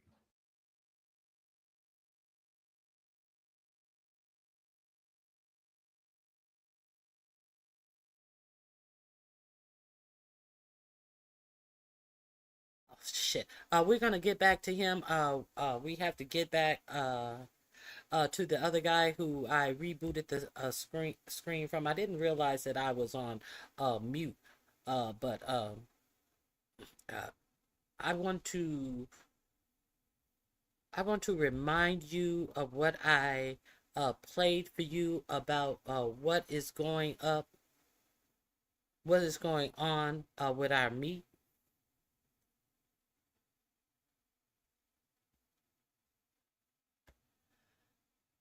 This is on More Perfect Union. The most corrupt corporation in the world is taking over our food supply. If you don't remember me sharing this with you, I'm going to share a little bit of it with you again. I'm going to drop this link in the chat because it's not in my description box. Let's see what's going on with American beef. Don't even know about. This is the biggest story in food. Josley and Wesley Batista. Already under investigation for corruption. This is the biggest story for anyone who eats. The Brazilian meat packer JBS has been steadily taking over the American meat industry for years. The world's largest meat producer, Brazil's JBS. This is a company that has been plagued with scandal. Look at all of the recalls. Look at the child labor. Look at the payoffs and settlements. Investigating whether Brazilian inspectors were bribed to clear tainted meat for export. Price fixing allegations allegations, wage fixing allegations, environmental desecration allegations, discrimination in their plants. Despite all of that, the company just debuted on the New York Stock Exchange. You are turning a criminal actor loose on American investors. This makes zero sense. The government seems to have taken a step back from its regulatory authority. They've chosen cheap meat. Cheap meat wins over pretty much anything else in America. But what is the real cost of cheap corporate meat? And what could it mean for the food we depend on? Problem is right now we have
set this up for a major collapse. You're standing in front of our Angus Wagyu cross calves. We have a couple thousand head in this feedlot. Well, for an independent rancher, this is a good size operation, but in comparison to the industry, it's a Now, why isn't Laura Ingrams with her strong jaw telling you this? Why she talking about she has to pay $33 for steaks and she's getting paid millions? What are these newscasters, these anchors getting paid for if they're not telling you this? How much is Ronnie Q getting paid to give you this information that they're trying to keep hidden as if they don't know what's going on? I don't know why you're a millionaire talking about $33, bitch. I don't give a fuck if you had to pay $133 for your stay. It ain't gonna be nothing off of you. Find out why the fucking stakes are so high. But you don't have time to do your job. Oh, okay. Let's continue. extremely small. The biggest feeders now are 100,000 head plus operations. Mike Calicrate is an independent rancher. In over 30 years of ranching, he's seen just how much the industry has changed and gotten worse for small producers like him. Out of this very facility, I used to sell to 20 meat packers at any given time, and that got down to 0. Why is it that U.S. ranchers are going out of business? It's for lack of market access. Mike now operates Ranch Foods Direct, a vertically integrated meat business focused on local, ethical, and sustainable meat production. As far as the number of folks in the U.S. that do what we do at Ranch Foods Direct, which are basically pasture to plate, there's hardly any. Pasture to plate. That means Ranch Foods Direct raises the cattle, slaughters them, then processes and packages for direct sale. But that is not typical for most producers. The biggest challenge in the production of livestock, if you're going to be selling meat, is that slaughter piece. That slaughter piece, the processing and packaging that happens before meat reaches customers, is where just a few big meat packers are able to set pricing and squeeze the ranchers selling them cattle. Because of consolidation in the industry, ranchers have basically no other option but to accept, a problem Mike has been speaking out on for 30 years. Because we only have 3 packers in the business today basically setting the price, we've decoupled supply and demand. So you don't have a high level of competition out there that will pay you a premium for your cattle. Back then, the Brazilian meat processing giant JBS wasn't even in the U.S. market. But now, JBS is our biggest meat company in the world, and they're essentially a predator in the industry. JBS is a particularly concerning company because there's been a history of over a decade of different bribes, over 1,800 politicians in Brazil. Chloe Sorvino reports on the food industry and the titans who run it, like the billionaire brothers behind JBS. Joe Wesley and Wesley Batista took over their family's meatpacker in their 30s, and they set their sights on going abroad and going abroad as big as possible. And so they looked at the U.S. to acquire assets on the cheap, and they ended up using bribes and a kickback-fueled corruption scheme to finance loans that helped them get some of the most iconic American meatpacking assets. They've pled guilty to foreign corruption practices and had to pay fines, have even had some jail time in Brazil. Chloe's book, Raw Deal, traces the Batista brothers' rise and broader consolidation. And they just premiered on the New York Stock Exchange, but they want to call people on the left terrorists. Let that sink in. And spend time in jail for bribery and corruption. And this is why American farmers can't sell their meat. And you will see how this monopoly prevents other meat packing companies to even start a business. They monopolize it so much that they are ensuring that they will have no competition, and farmers will have nowhere to go but to be undercut in the price of their cows. Let that sink in. In America's meat industry. To take a step back, America's antitrust regulations with the DOJ are created around this idea that the top 4 players in an industry, if those top 4 players have around 20 to 25% control together, that's a highly consolidated industry. And in the beef industry, you have 80 to 85% with the top 4. In pork, you have more than 70% controlled by the top 4. And in chicken, you have over 60% controlled by the top 4. So that pretty much impacts any American that is buying meat. And JBS's IPO could just make all of that worse. JBS trading means that it's going to have access to U.S. investors and pension funds and all of these funds that are pouring more money in, and they will be able to finance better loans. They will be able to have more capital to do whatever they want with. That means more money to fuel their acquisition spree, further consolidating the market, giving more power to the packing companies and less to the farmers and ranchers whose livestock will eventually end up there. For American food producers, it means that JBS is not going away anytime soon. I think it is important to look at the sheep industry as the canary in the coal mine, and I can tell you what will happen to the beef industry if we don't take action now. Carson Jorgensen is a 6th-generation lamb rancher in Utah. This was it. I guess there's not as many people now as there used to be with that connection and those roots, and it just makes for a different dynamic. In 2001, Carson's family joined roughly 150 sheep ranching families that banded together to leverage their own power against the big meat packers. Mountain States Rosin Co-op was a family-owned operation just prior to COVID.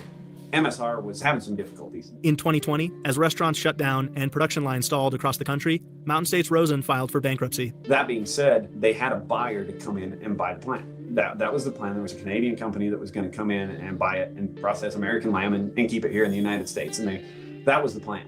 Well, JBS owns the plant across the street. And JBS's contract with MSR was for the wastewater management and for the steam that it takes to run the plant.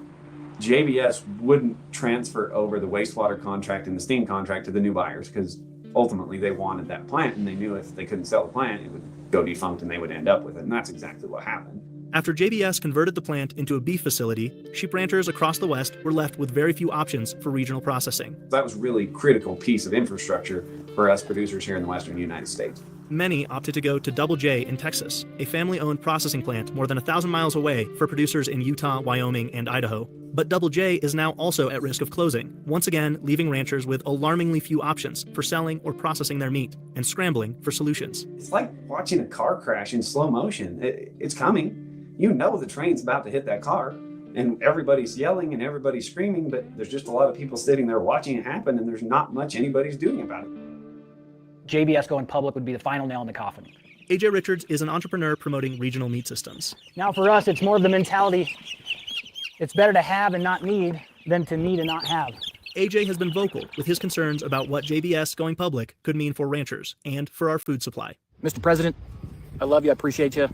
It is our job as citizens to hold you accountable, and whoever you've got in your circle, they ain't speaking truth because you're about to put us in a whole world of hurt. As the big meat processing plants have grown larger and gained greater control over pricing, it's become increasingly difficult for any alternative supply chain to compete. We can't lose one more farm and ranch, and in fact, stopping the loss isn't what we have to do. We have to make a path so that more people can get into farming. Most of the people I grew up with, they've gone bankrupt. The family farms they're not family farms anymore, which is sad. JBS has been trying to go public for years now, but the company's alarming track record has prompted bipartisan efforts to block them from accessing U.S. capital markets, including a 2024 letter to the SEC signed by Cory Booker, Marco Rubio, Josh Hawley, and more. Monitoring, watching this whole JBS IPO for the last couple of years, I was happy to keep seeing it get shut down. But this April, the SEC finally greenlit their listing on the New York Stock Exchange. JBS got the green light only a few weeks after they did give this big donation to the Trump administration. And so, big surprise. A few months later, now the people that donated Pay to play. $5 million are going public and nobody's standing in their way. Is a donation like that a quid pro quo? I'm not sure I can be the judge of that.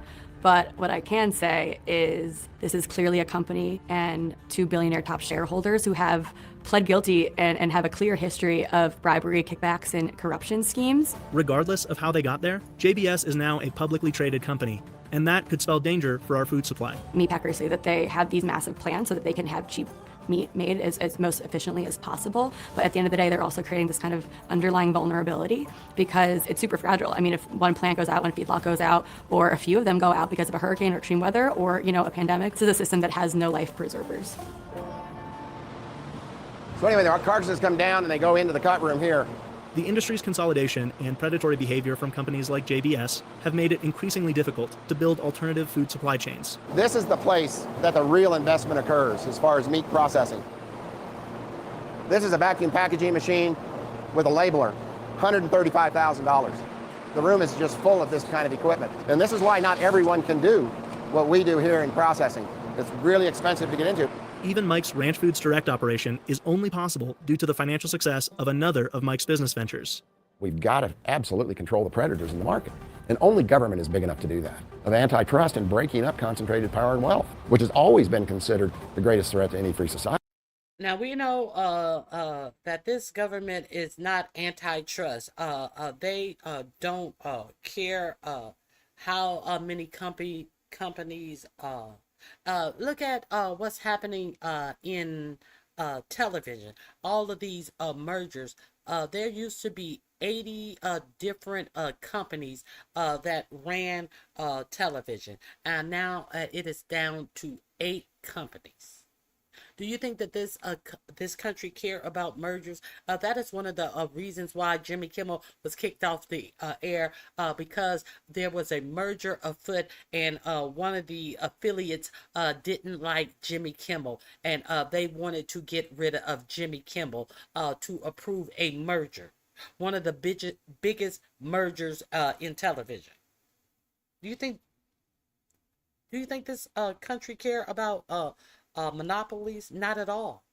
And how does the monopolies affect you? You're paying more for your meat.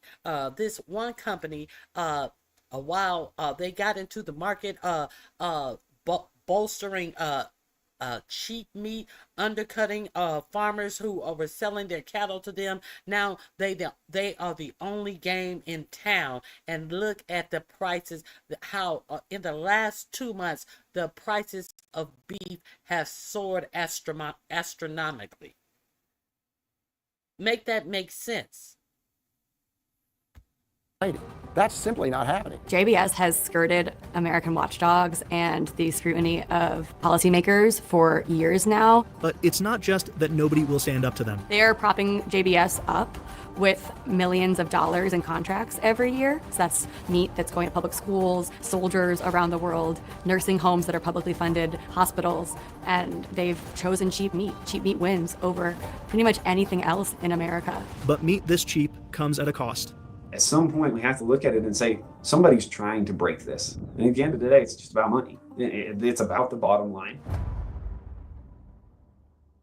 Thank you. I just wanted to remind you guys about that since the topic came up. They voted for the Hunger Games. Yes, they have.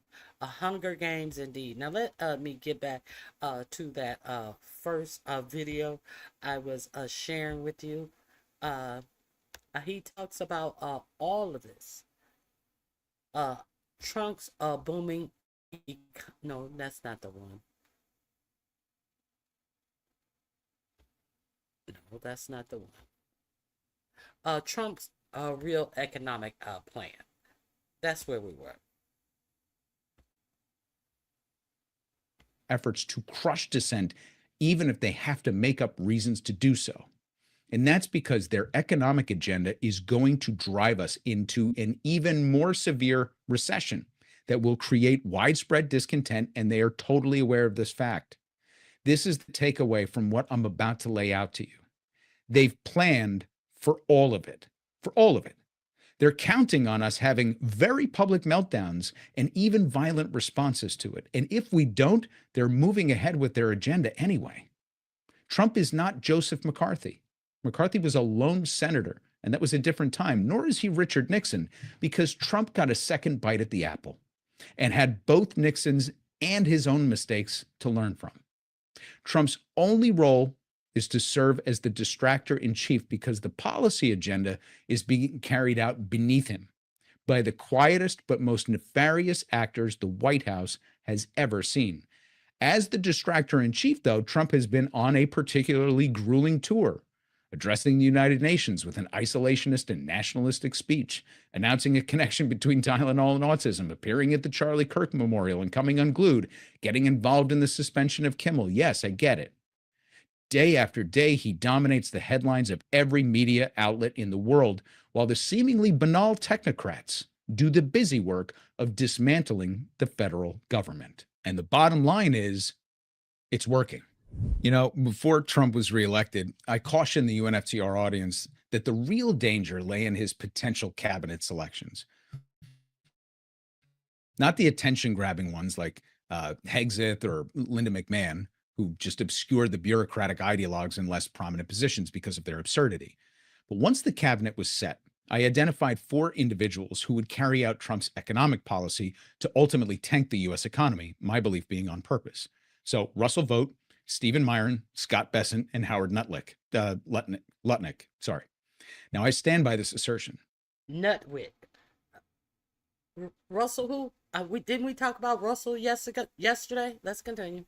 But it's clear that 2 of these men are emerging as the true architects of our decline, and it's Russell Vought and Stephen Myron. And even more clear that I neglected to include another, and that's Stephen Miller. Now, on the surface, Miller appears to be a bit of an outlier in this grouping because it's an economic conversation, but his role is pivotal. Let me first dismiss Bessent and Lutnick. I've spent a lot of time on Midas demonstrating their ineptitude and their propensity to simply lie to the cameras. And the first one's easy. Lutnick is such a buffoon that even the news shows are starting to shy away from having him on. But Treasury Secretary Scott Bessent has become a fixture on all the major networks and the cable shows because of the confidence and the arrogance that he exudes. I mean, he's such a dick that it makes him somehow seem more believable. I think it's a good time to revisit his track record so we can dispatch with the notion that he's anything more than a useful idiot for this administration. See, Bessent likes to promote his Wall Street bona fides and portray himself as a master of the markets. He just knows better than you. Well, just like the other villains we're about to cover who wrote down their plans to destroy America, Bessent too had to write down his financial disclosures prior to taking the role as Treasury Secretary and file public performance statements with FINRA and the SEC about his tenure as the head of his very own hedge fund, which he founded in 2015. So Bessent was a darling of Wall Street when he worked under George Soros. Yes, that George Soros, the one that Donald Trump said he wanted to target under RICO statutes for funding liberal political action committees. But when Bessent was steering someone else's ship and using their boat and their navigation and their teams, he did fine. And that gave him the confidence to start Key Square in 2015, a diversified hedge fund. And as you can see here in the disclosures, Bessent had a guaranteed income of over $1 million annually, plus $2.7 million in fees and incentives. A couple things to unpack. The first thing is that the people who manage hedge funds take enormous fees out for just being there. Performance up, performance down doesn't make a difference usually. They make a ton of money. So this doesn't tell anything about how good he was at his job, just that he makes a lot of money every year, at least from this thing. Now understand that this is the last year before he entered this administration, and he has since shut down that particular fund. But it's also important to understand that his financial disclosures are over 20 pages long. So this is just one little piece of it. He's not like us. But here's the fun part. Proof that you can get ahead as an average white guy on Wall Street if you know the right people and act like an arrogant asshole. His reputation under Soros was flying so high that he was able to woo investors to give him more than $5 billion in seed funding, one of the largest startup hedge fund hauls of all time. And by the end of 2023, which marks the end of most of the investable activity in the fund, Besant lost almost 90% of the fund's value. There was $577 million left in the fund as of the last fund, is down from the more than $5 billion that he was given. Worse, only $300 million of it is what's called discretionary, meaning the fund management was allowed to invest it, while the other $200 I hope you guys do realize that Scott Bessent is over the United States Treasury. They want you to believe that he was so successful on Wall Street. This is who's over our Treasury. That they are ignoring his record. You have to hear it in small places. Who is over the United States Treasury and what his record has been. Let's continue.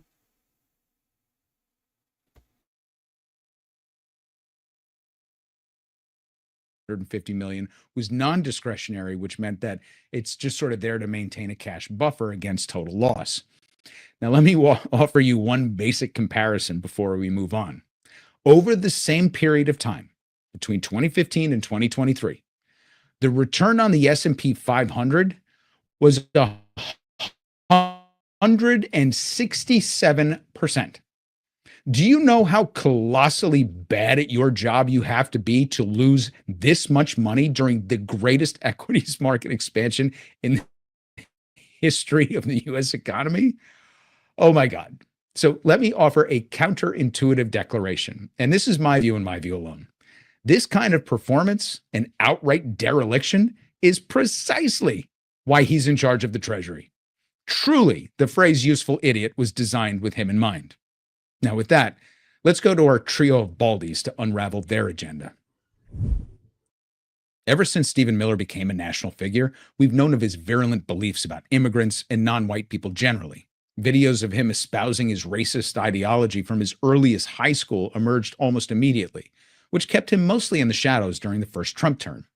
But Miller has been unleashed in Trump's second term and is widely acknowledged as the sole architect of the mass deportation regime. He still uses coded language, but he's become increasingly emboldened, as illustrated by his unhinged performance at Charlie Kirk's memorial, which led a lot of people to remark that it was better in its original German. You have no idea the dragon you have awakened. You have no idea how determined we will be to save this civilization, to save the West, to save this republic. The important part of that cringeworthy clip is his reference to the West. The West is proxy for white Christendom in far-right literature, something Miller is keenly attuned to, as several investigative reports can attest. As the Southern Poverty Law Center revealed in 2019, leaked emails between Stephen Miller and Breitbart showed that Miller was a proponent of spreading a French novel called The Camp of the Saints to illustrate the dangers of open borders. The novel is a favorite among right-wing groups and Nazi sympathizers who see immigration as a threat to culture and bloodlines. So this is the fictional account of Stephen Miller's brain and wet dream, which has been unleashed on the American public in the form of the Immigration and Customs Enforcement Agency, or ICE. So how does this play into Trump's national and economic agenda? Well, it's not just related to it, it's central. White Christian nationalism provides the rationale for nearly every policy agenda in this administration. And again, how do we know this? Because they wrote it all down. So let's talk about what they wrote down, and then I'll show all of these bizarre economic policies of the administration and how they're designed to support it. You know, we have a nickname on UNFTR for Russell Vogt. We call him Rasputin because, like his namesake, he has the ear of the czar, and he's a madman. Only Vogt isn't a disheveled mystic. He's a basic, middle-aged, bald normie intent on destroying the administrative state, taking away a woman's right to choose, and sponsoring mass deportation. And in this case, don't even take his written word for it. Here he is, just saying it. an organization that I helped turn into the Death Star that is accomplishing all the debates that you are reading about. I think you have to rehabilitate Christian nationalism. You know, the largest deportation in history, block funding for Planned Parenthood. I want to be the person who crushes the deep state. That's a clip from Democracy. Okay. Who was here yesterday when I played this for the at least fourth or fifth time of Russell Vogt caught in a undercover sting saying these things? I just played this for you yesterday. I played this for you before the election. I have played this for you numerous of times. And this is who's over the office of management and budgets, who said that if the government closed, he would take the opportunity to wipe out more jobs. The threat of the Democrats giving up on demanding something different, demanding some protections for people who have Obamacare so they will not have to pay more for their health care or possibly get kicked off of their health care. This is the threat that Russell Vogt said, that if the government shuts down on September 30th, he will go through and wipe away all government jobs that 47 that is not in line with 47's agenda. The only government jobs that will be safe is ICE jobs, Department of Homeland Security jobs, and the Defense Department. Why those three? Why those three jobs? Why those three jobs? It could have something to do with Project 2025 and Project Esther. Let's find out. You know, the thing that I was talking about the day before yesterday and on yesterday, but Ronnie Q has things misunderstood, says a motherfucker who gives you no content and nothing of value. Let's continue. Now's coverage of an undercover investigation into Project 2025 by UK-based Centre for Climate Reporting. So journalists posed as undercover conservative donors to gain access to Vogt, who was outed as the face of the Heritage Foundation's now infamous Project 2025 plan. So he had to take a back seat when Trump began distancing himself from it during the re-election campaign, though as Vogt acknowledges in the video, it was all a performance. Behind the scenes, the campaign was closely coordinating with Trump's people and preparing agency-specific transition plans and legal arguments for the lawsuits against their actions. Now, I cannot encourage you strongly enough to take the time to watch this expose, because everything they said that they were going to do, they've done. I'm only going to play 1 minute of it now so that you can kind of get a sense of just how prepared they are and how far behind we are. So let's roll that first. My time is working on the plans of what's necessary to take control of these bureaucracies. And we are working doggedly on that, whether it's destroying their agency's notion of independence. They're independent from the president. Vogt has also been preparing documents based on fringe legal theories, arguing the president has the power to use the military against protesters. You know, George Floyd obviously was not about race. It was about destabilizing the Trump administration. Right. We put out, for instance, a 50-page paper designed for lawyers to know that the president has, you know, the ability both along the border and elsewhere to maintain law and order with the military. And that's something that, you know, it's going to be important for him to remember and his lawyers to affirm. But we've given them the case for that. Yeah. I'm on the border and elsewhere, and we given them the case for that, and it's up to him and his lawyer to affirm this think tank's representation of why it's going to be illegal to have the military on our grounds. And y'all listen to them and pretend like, oh, it's gonna be a good thing. They getting rid of the crime. Y'all buying the bullshit. You guys are buying the bullshit. Some of you guys, not all of you.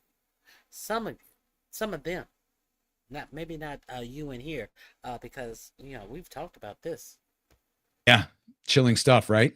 And this is only a minute of it. So like I said, do yourself a favor. If you've never seen this, click the link in the description and check it out. It's really important stuff. But notice in this brief clip, there's two things that he explicitly lays out: destroying agencies and deploying the military domestically. Now, we know these things have happened, but that's not even the part that I want to draw your attention to. It's this part again. We put out, for instance, a 50-page paper designed for lawyers to know that the president has, the ability both along the border and elsewhere to maintain law and order with the military, and that's something that it's going to be important for him to remember and his lawyers to affirm. See, that's the key to me. See, they knew that Democrats and nonprofits and NGOs would all take them to court over this stuff, and they were prepared for it all in advance. These guys were so far ahead of the Democratic Party, it's beyond belief. So let's go through the highlights of their plan to contextualize their economic agenda. See, Project 2025 is the most well-known of the Heritage Foundation plans because of the media circus that surrounded it. But there's a companion piece that was released shortly before the re-election of Trump called Project Esther, that's also from Heritage, and it focused on how to crush dissent. So Project Esther was sold as a way to fight against anti-Semitism, given the campus protests against the war in Gaza. But most of us saw it for what it really was. It was a guide to dismantle all protest movements by labeling them as national security threats. So to label them as what? To label them as what? All protests as what? Hold on. Because if you don't see what's in front of your eyes, I'm going to put it in front of your eyes one more time. One more time.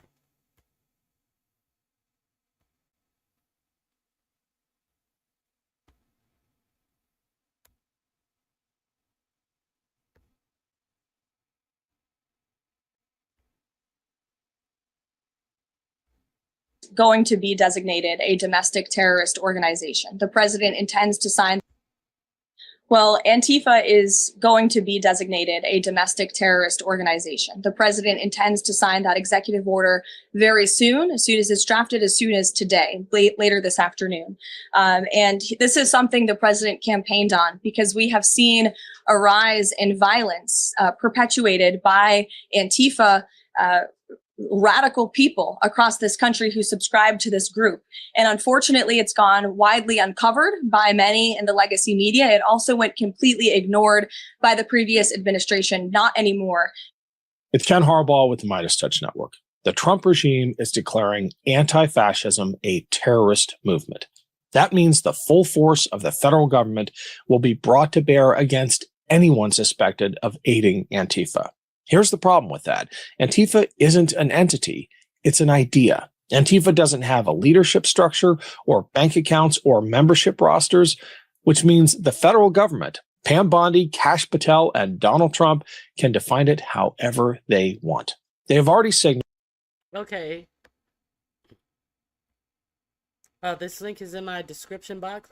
Let's go back to what I was playing, because once you know, you cannot go back to pretending as if you don't know.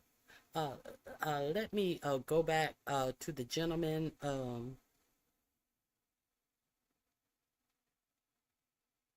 Where is it?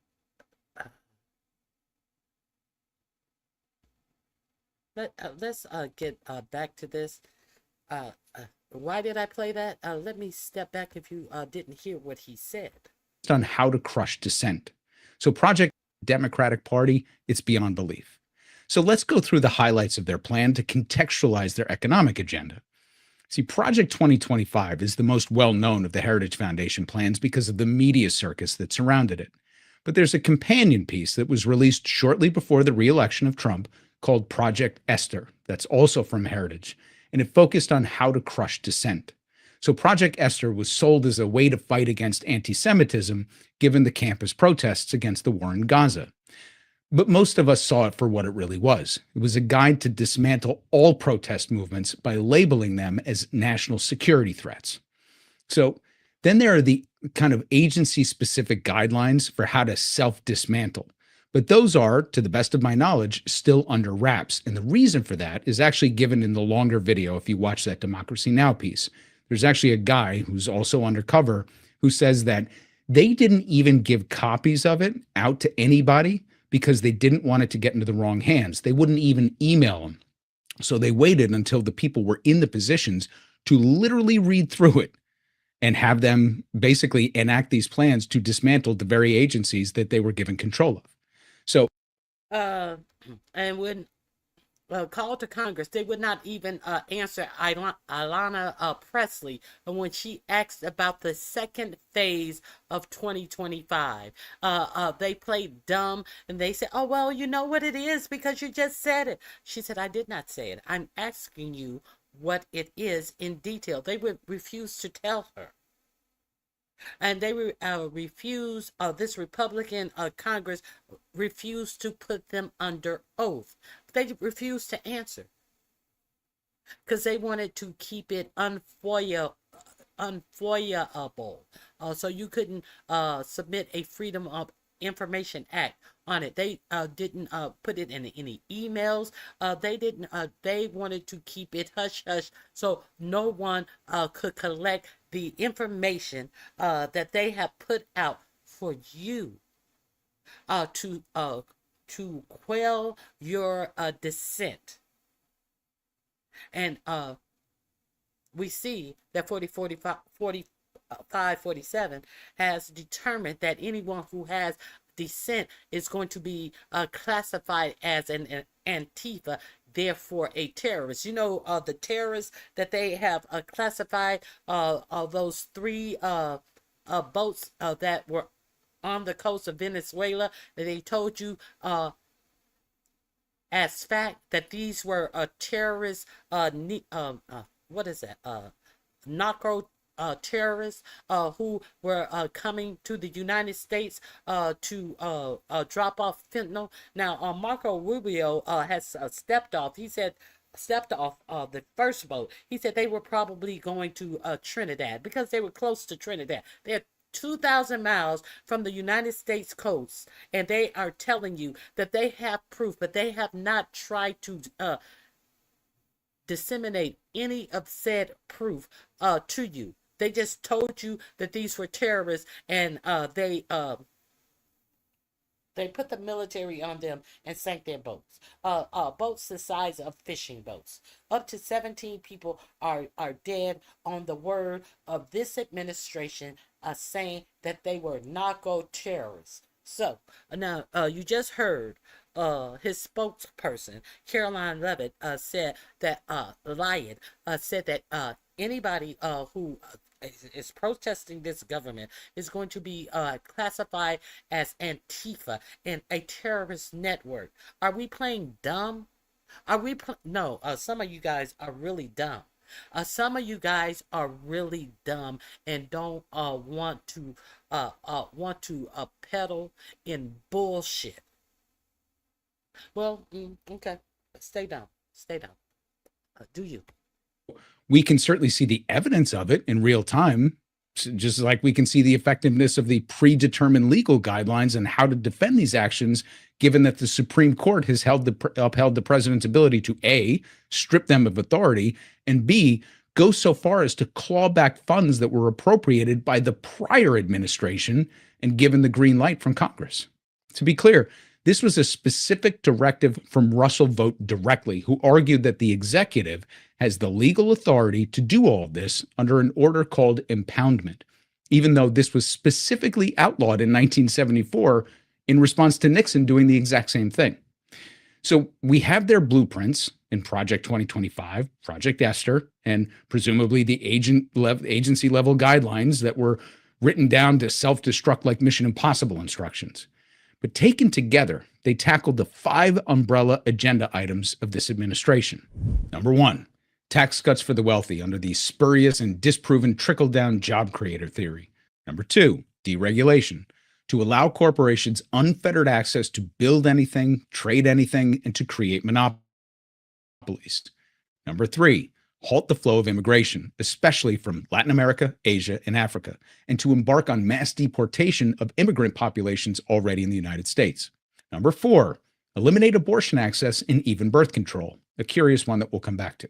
And number 5, consolidate domestic law enforcement and military authority under the office of the executive through the declaration of emergency powers at all times and in perpetuity. That's about the sum total of it.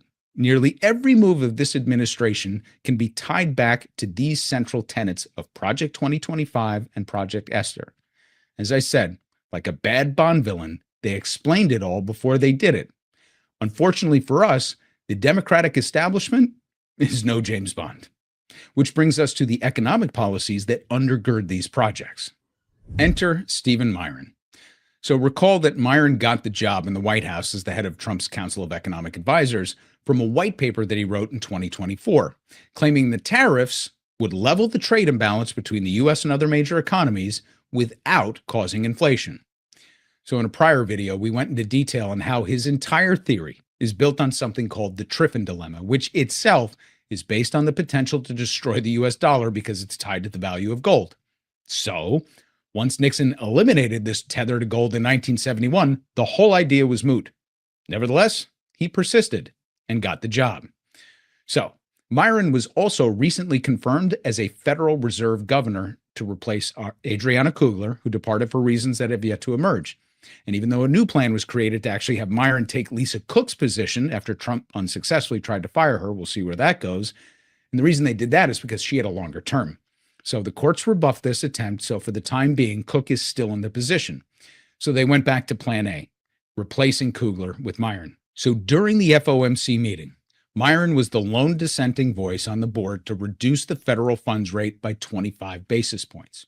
In his dissent, he said that it should have been way more significant.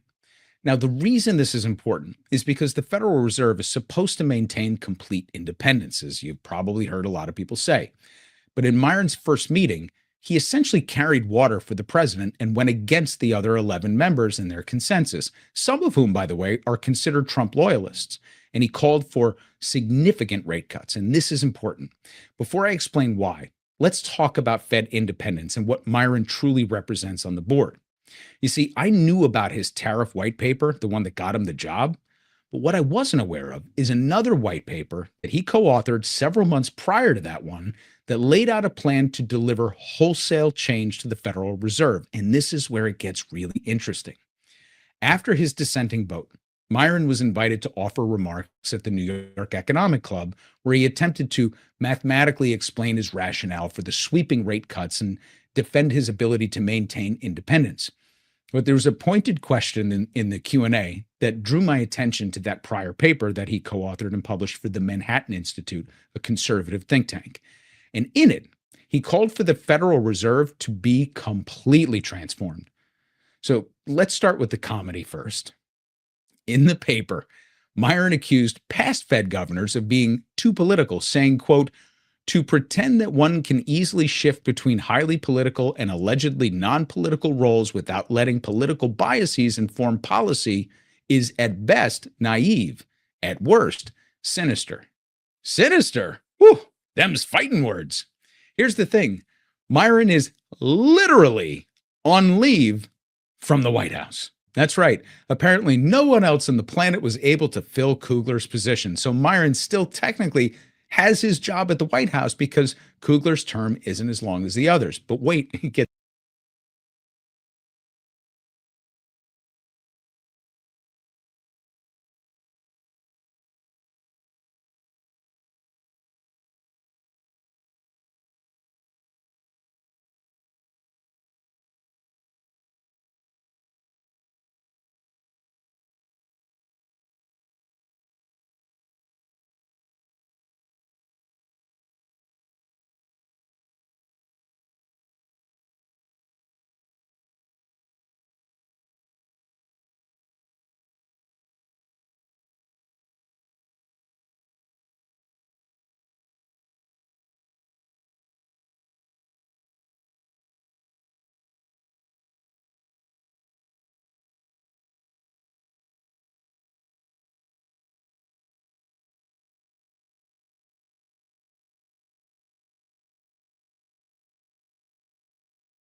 It's even better because he goes on to say this: excessive control by elected political actors like the president interferes in good policy and results in bad economic outcomes. End quote.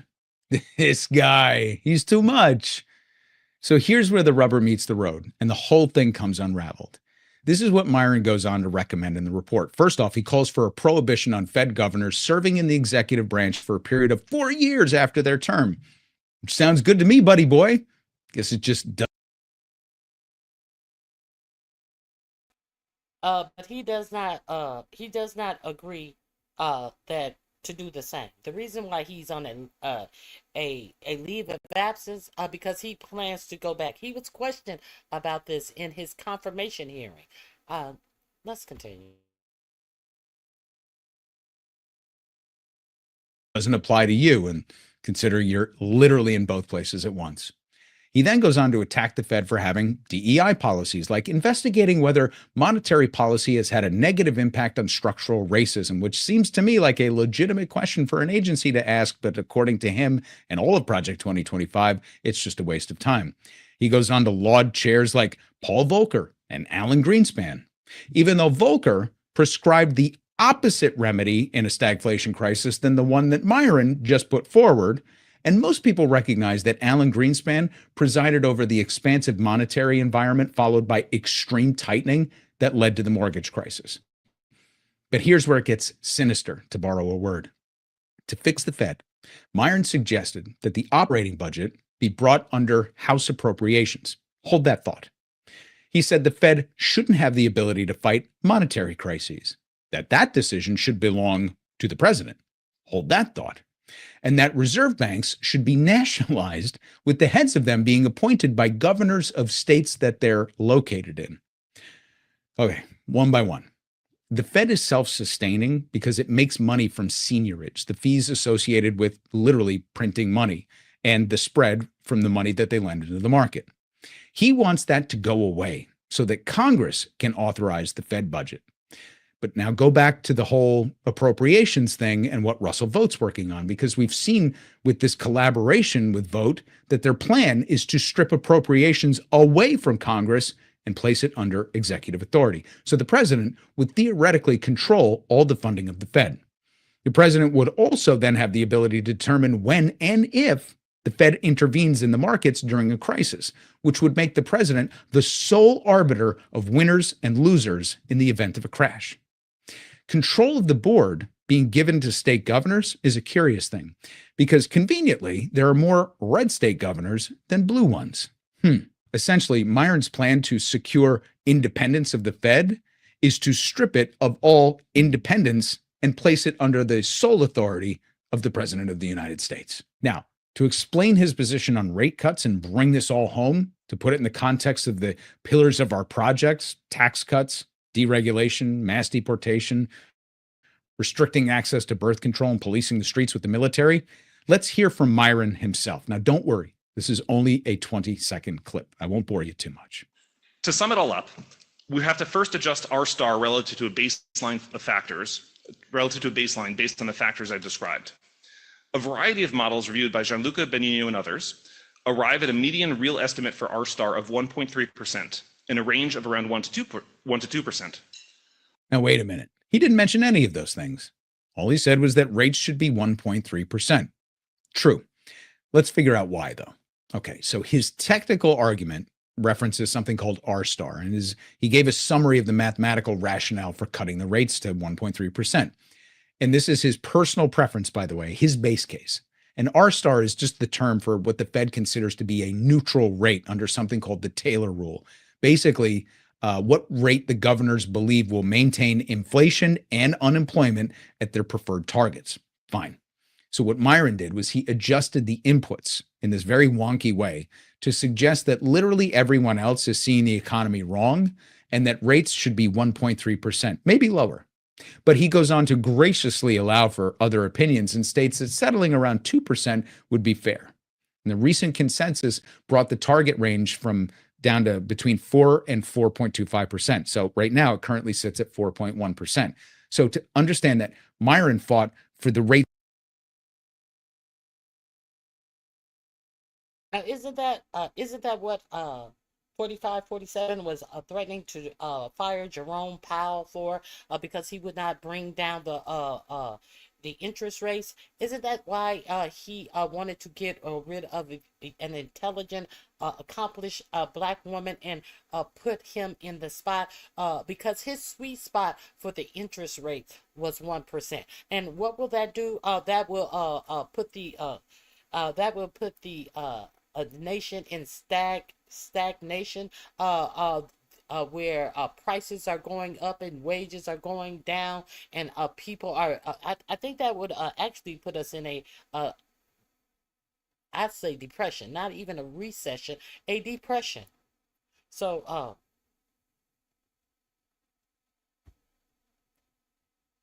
understand why he is sitting in his position and against all of his own thoughts about the separation between the feds and the administration. He is sitting in his spot. Let me remind you of a little something that I've already shared with you. Let's go here. Thank you, Senator. Senator Kim. Yeah, thank you, Chairman. Dr. Myron, I wanted to just pick up on something that you said earlier. So if I heard you correctly, if you are confirmed to this, you are not going to resign from your current position at the White House? Thank you, Senator. I have been advised by counsel that the legal approach is to take a unpaid leave of absence from the Council of Economic Advisors. I've been advised by counsel. You've been advised by counsel against your own proclamations that somebody should not be working in the administration up to 4 years after they have worked for the feds. But now, when it's you, you have to have a lawyerly response to why you are doing exactly what you, sir, said other people shouldn't do. Cease my CE activities, and if counsel advises me otherwise, I will follow the law and follow counsel's advice. I guess I just wanted to ask you, why did counsel advise you in that way? You have every right to just say, no, I'm going to resign. Well, I'm not a lawyer, so I can't answer why they advise me that way. But you can determine your own career. You know that, right? No, yes, I know that, and yeah. And so you want to go back to the Council on Economic Advisors after this term? Is that correct? Well, I don't know what will happen. You know, the term for which I've been nominated is 4.5 months. If I am nominated and confirmed for a longer term than just a handful of months, I would absolutely resign. So I guess if I'm nominated to take over Lisa Cook's 13-year term, no, I won't be back. You're gonna be back because Lisa Cook still has her job. You see what's being done here? You try to excuse this by saying that this is because the whole package of reforms wasn't adopted, but I guess I just want to read your own words back to you. You said short-circuiting the revolving door between the Fed and the executive branch is critical to reducing the incentives for officials to act in the short-term political interest of the president. Do you still agree with that statement? Thank you, Senator. As I said before, I believe that reform of the Fed has to be. I get that. I understand your excuse on that front, but do you agree with the statement I just read back to you? I think that considerations like that need to be taken in context of an overall package of reforms and not looked at in isolation. Okay. Well, look, I think that this very clearly shows that the reason we don't want actions like what is happening before us is because you could very well be continuing to act in a way that is in the political interest of the president because he is going to be your future boss again at the White House. So it's one of those things where I'm duh.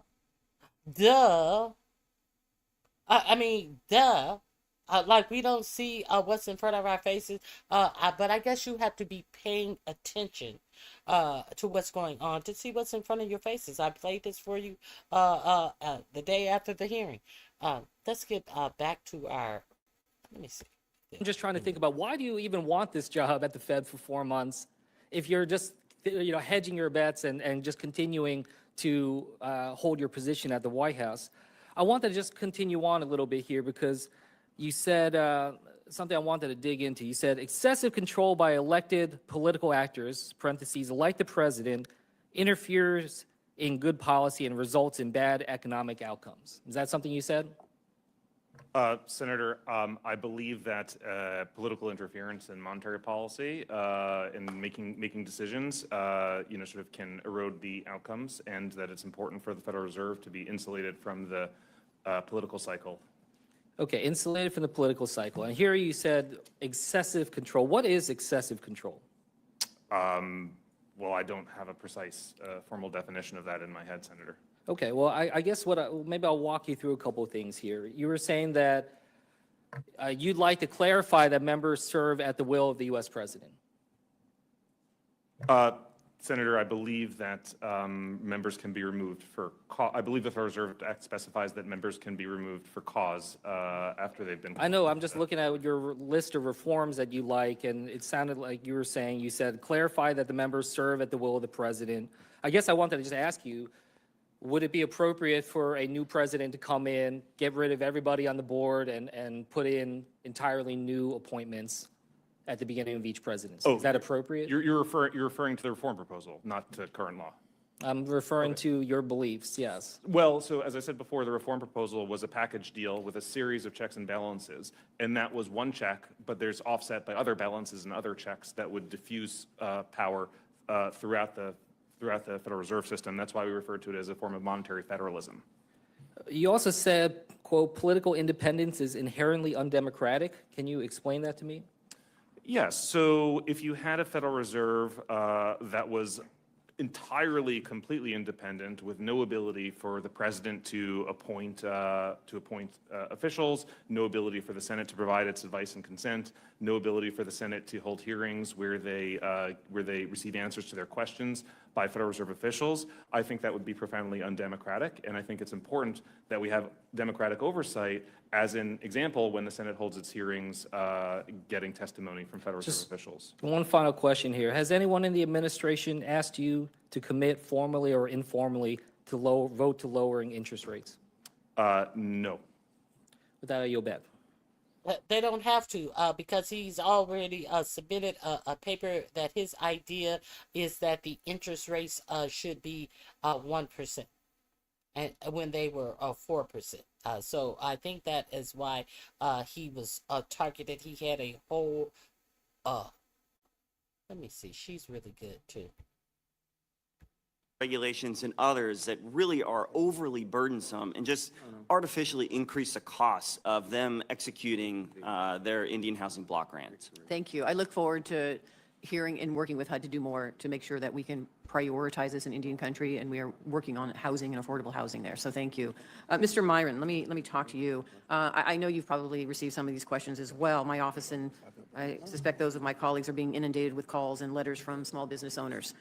These small business owners say they cannot keep their doors open with prices rising 50 to 145% for toys, shoes, coffee, auto parts, fruits, and vegetables. These business owners are worried they will have to lay off their employees, or some of them already have, or close their doors and stop serving their neighbors.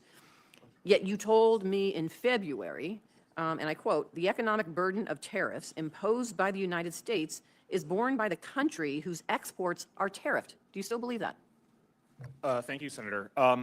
So the theory of incidence in public finance and economics, which is a very well-established old literature that's not very controversial, that generally rests upon what economists would call long-run elasticities. I don't need an economic theory. I already went through that in finance classes at the University of Nadarino. I just need to know your position. Do you still believe that what your statement was, that the economic burden of tariffs imposed by the United States is borne by the country whose exports are tariffed? Do you still believe that, yes or no? Thank you, Senator. In the long run, I 100% believe that. In the short run, I've always maintained that there could be volatility. And does that volatility mean that individual taxpayers are actually, and businesses are paying those tariffs and having to close their doors? Is that what you were saying, is a volatility that small businesses may have to close their doors and they're just going to have to suck it up? Thank you, Senator. I don't believe that there is any material evidence of that to date. So let me just say, on CNN, you were interviewed about an auto parts maker in Detroit just had to lay off 100 workers and shut down a warehouse. The owner specifically blamed tariffs. And you stated it's always convenient to blame political changes when your business fails. Is that how you still believe? It's not, this business owner doesn't know what he's doing? Thank you, Senator. I was not familiar with the circumstances of that particular business or those particular 100 workers. But you spoke on it, that he didn't know what he was doing in his business, and that was the reason it failed. You think in the long run that companies are going to come back and repay the tariff, but in the short run, it's going to be some pain. Pain to who? Pain to whom? Oh, you can't answer that question. At that time. So then why didn't you say that at the interview, and why did you make a statement like you did? It's always convenient to blame political changes when your business fails. That seems like you're disregarding our businesses altogether. Let me ask you this. Do you believe tariffs are taxes? Thank you, Senator.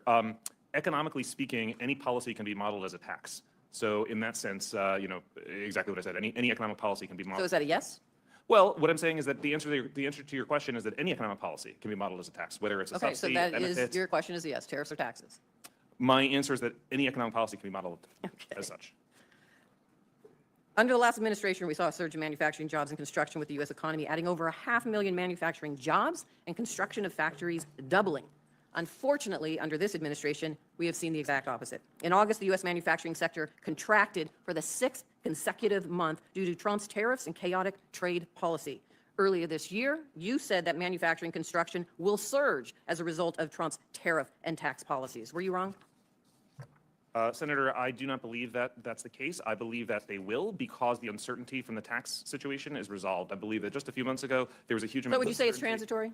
Well, I think people were concerned that Congress would allow the biggest tax hike in history to throw the economy into a recession, and there would be substantial disincentives for investing in the United States. Fortunately, Congress has not allowed that to happen. The One Big Beautiful Bill has become the One Big Beautiful Act, and the uncertainty around the tax situation has resolved, replaced with enormous incentives for investing in America in the form So you of weren't wrong. We just have to wait and see. Well, Is the that bill what was you're saying? the bill was only enacted recently. Thank you. Mr. Chairman, I know my time is up. Thank you. Thank you. And as we see, no jobs, no manufacturing, no jobs, no investments have come back to the United States, as we see. Now,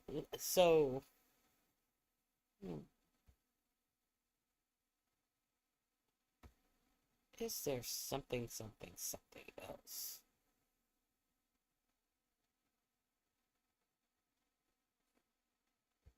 Here we are. Let me see if there's any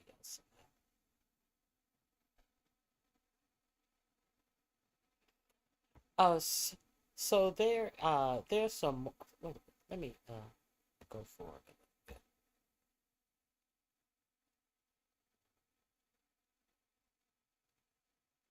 Okay, let's get to the.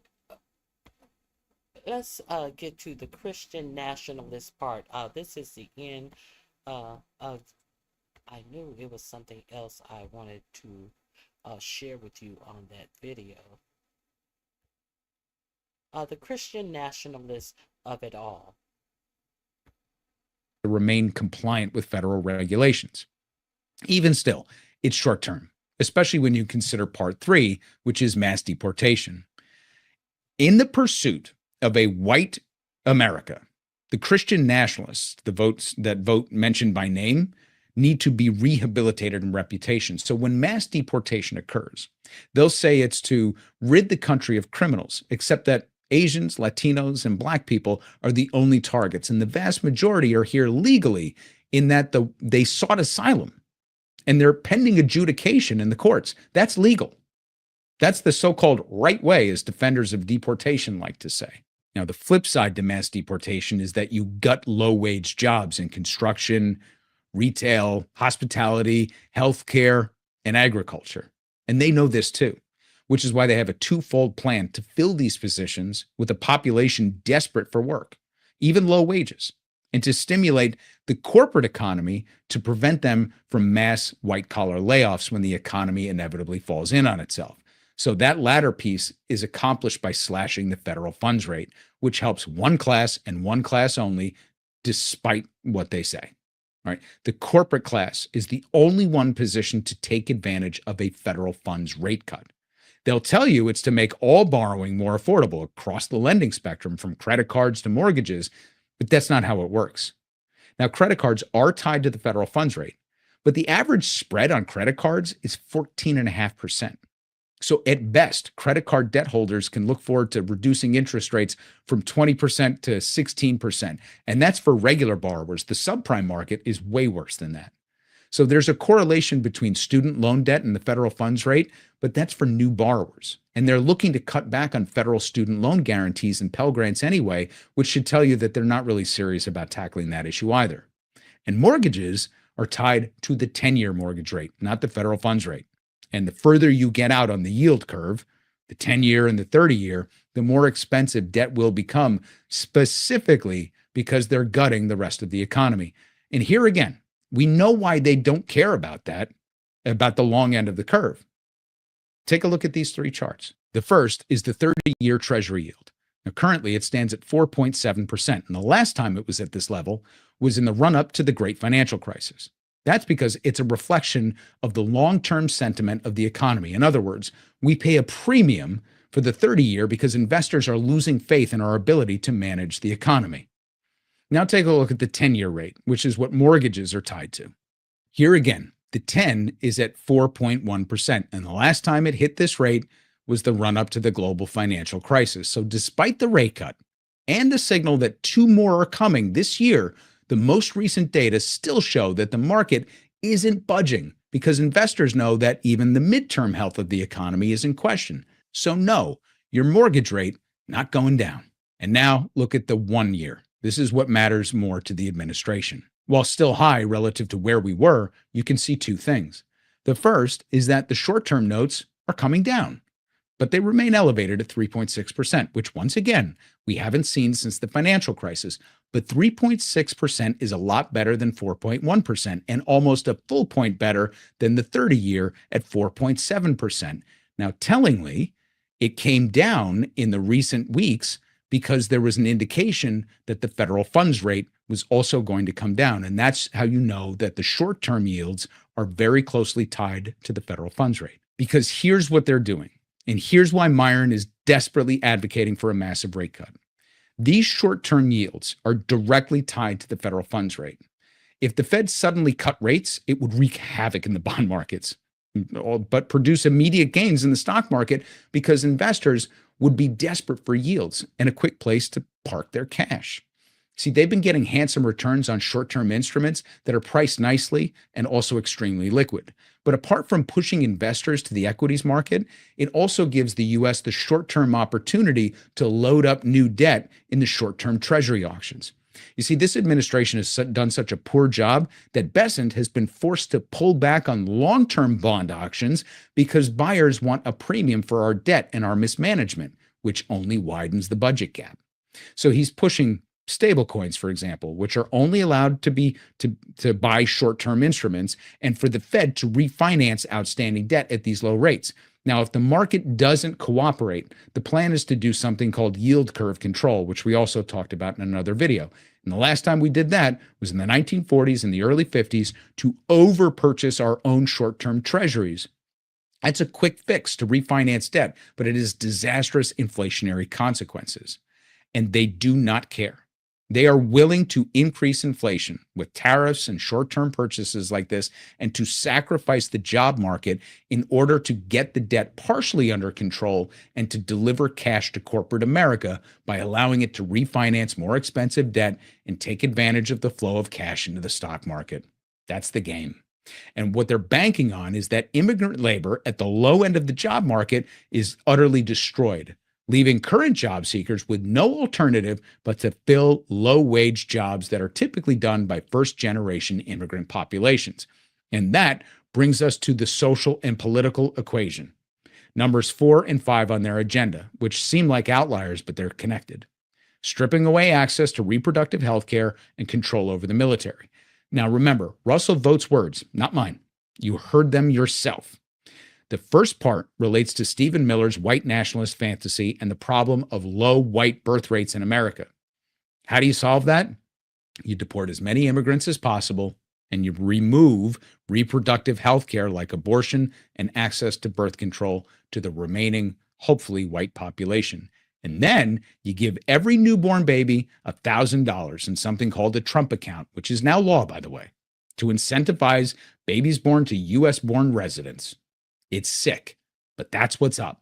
And when all else fails, there's the nuclear fifth option that they've already laid the table for, to militarize domestic law enforcement and put it under executive authority. If people take to the streets for the failing economy and communities that have been ripped apart, you have to make sure that you've provided the legal justification to the Supreme Court that the president can call up the military to police the streets and effectively end posse comitatus. And I give you ICE border control and the street gangs that they've become in the end of due process. I give you the takeover of DC, Los Angeles, the threat to send troops to Chicago and New York. This is happening. This is happening in real time, and it's all going according to plan. And that is the main reason why I have been talking about what's going on with these immigrants. All of this is a way to actually just break down our constitutional, to make the abnormal seem normal, to get you to a position where you are hopeless and feel that, hey, it must be right because they're doing it. They couldn't be doing it if it's not against the law. See, they voted for it. Yeah, they voted for it. I protest with my vote. So they voted. They getting what he campaigned on. But there is going to become a time when you are going to want to protest something. And all of this that is going on with these undocumented immigrants, and some of them are actually American citizens that everyone chooses to ignore. The fact that people have been taken to these detention centers, have been disappeared. They're saying up to 1,200 people. They have no idea where they are, who were taken to Alligator Alcatraz, all of this type of stuff, and nobody's blinking an eye on it. Because how can we blink an eye at what's going on in our nation, and when our nation is sending all of these bombs to help Israel create finish out this genocide on the Palestinian people? If we're not paying attention to a 2025 genocide, surely we're not paying attention to what is going on in our own nation. But first they came for them, and I did not say anything. Then they came for somebody else, and I did not say anything because I wasn't somebody else. Then they came for me, and there was no one left to say anything about me. Isn't that a famous quote?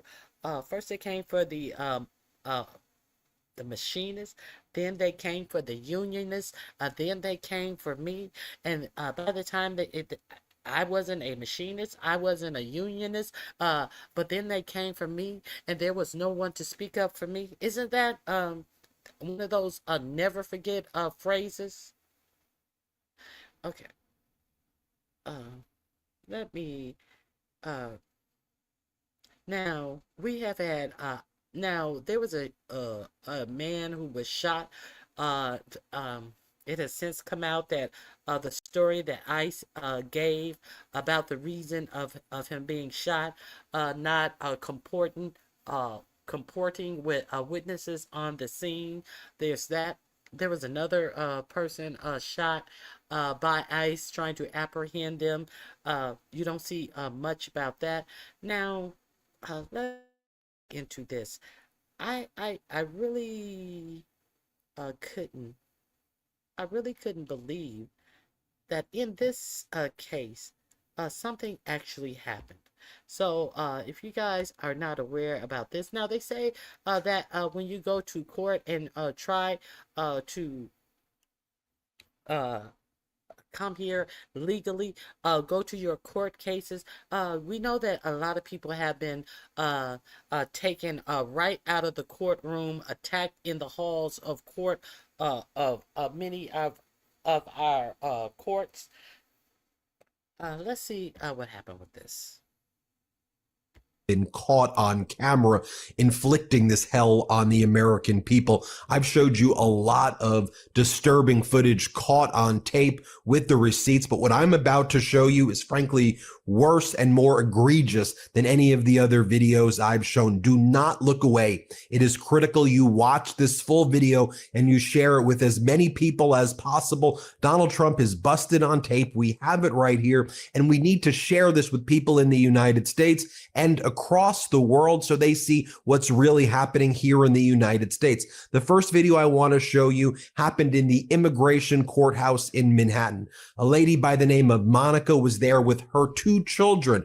Her husband was there as an asylum seeker. He had his court hearing where he was seeking asylum. The tactic of these ICE Gestapo agents is to grab the asylum seekers and to detain them and to immediately throw them out of the country or put them into concentration camps. You're going to see Monica right here, and you're going to see as this ICE agent confronts her, throws her to the ground in front of her children. Truly a disturbing sight caught on tape. Let's play this clip.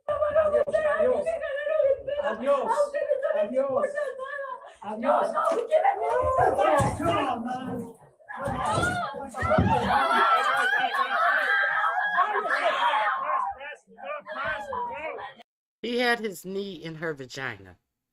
He threw her to the ground with his knee in her vagina.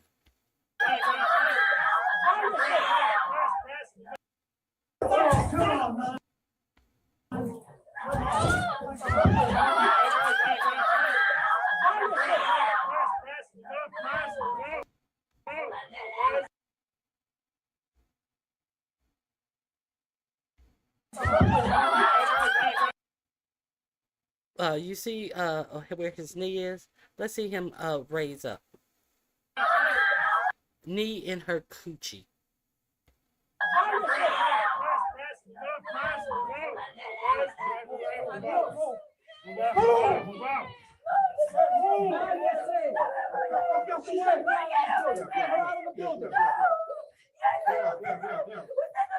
Those are her children. Their father has just been taken away. These are her children.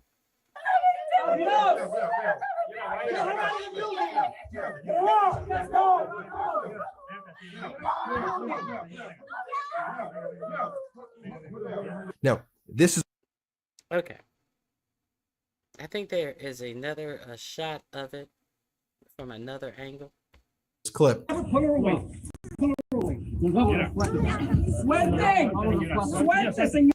This is the husband right here with the light blue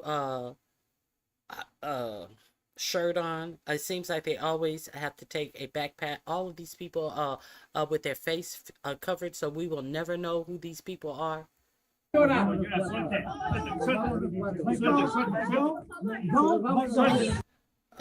You will see the wife is right here. You're gonna see one of them take a gob of her hair, a whole about at the scalp. Suelta la niña, suelta la niña, suelta la niña, suelta la niña, suelta la niña, suelta la niña, suelta la niña.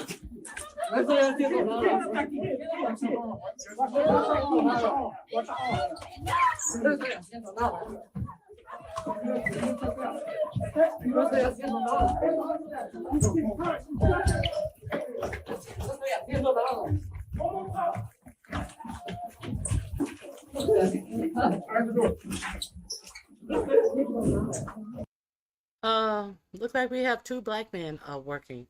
Will black men be working when they come for you, saying that you are Antifa? Will the House Negroes be coming for you, saying that they're coding or that they are prompting codes when they come for you? Will the self-proclaimed coders and prompters of AI be masked up coming for you, so they won't come for them? I don't know.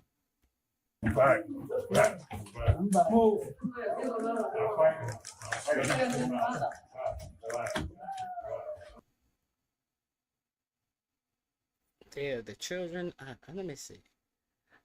This is an American citizen. This is an American citizen. Let's check. Members. Take a look Watch at what this. goes down here. Play this clip. ¡Ayuda! ¡Ayúdame! ¡Ayúdame! They're trying to kill me! ¡Ayúdame! ¡Ayúdame! That's Now look at this. Numbskull drops his gun, and now he's scurrying for his gun. Now he is attacking this guy on the ground, but because he decided to pull his gun and it got slapped out of his hand in this struggle. Look what he then does with his gun.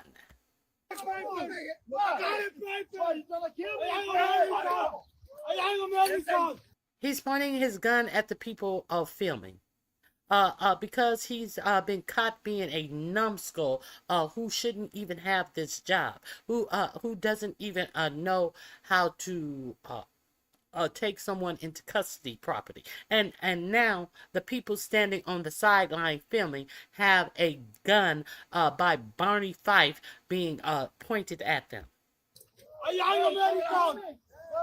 Put the gun down. Put the gun down. Put the gun down. You're gonna shoot me? Point the gun. We have it. Put the gun down. You're gonna shoot me? Shoot me. Shoot me. Put the gun down. Yeah, this is not the proper gun handling procedure. Here's another photo of this. The U.S. Gestapo here without their masks, destroying lives. Like literally, who are these people? Let me just show you. We have another angle of what went down when Monica was assaulted at that federal immigration courthouse. Here's another angle of it brought to you by the Sidewalk School. Play this clip. Okay. No me toques, señora. Adiós, adiós. Adiós. Adiós. Adiós. Oh, come on, man. Come on.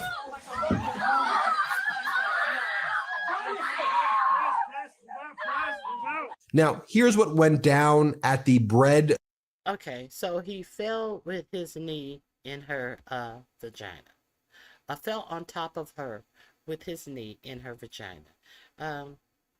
Hey, Room Shaker. Room Shaker, if you have time, I saw a lot of stuff going on in Broadview. If you're still here, if you have time, hit the link. Let me show you the outcome of the guy who fell in the vagina.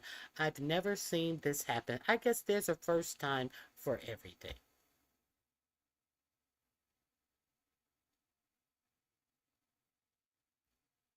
With a woman whose husband. So an ICE officer is relieved of current duties after a violent confrontation with a woman whose husband had just been detained in New York. The whole thing caught on camera. Adiós. Adiós. Oh my God.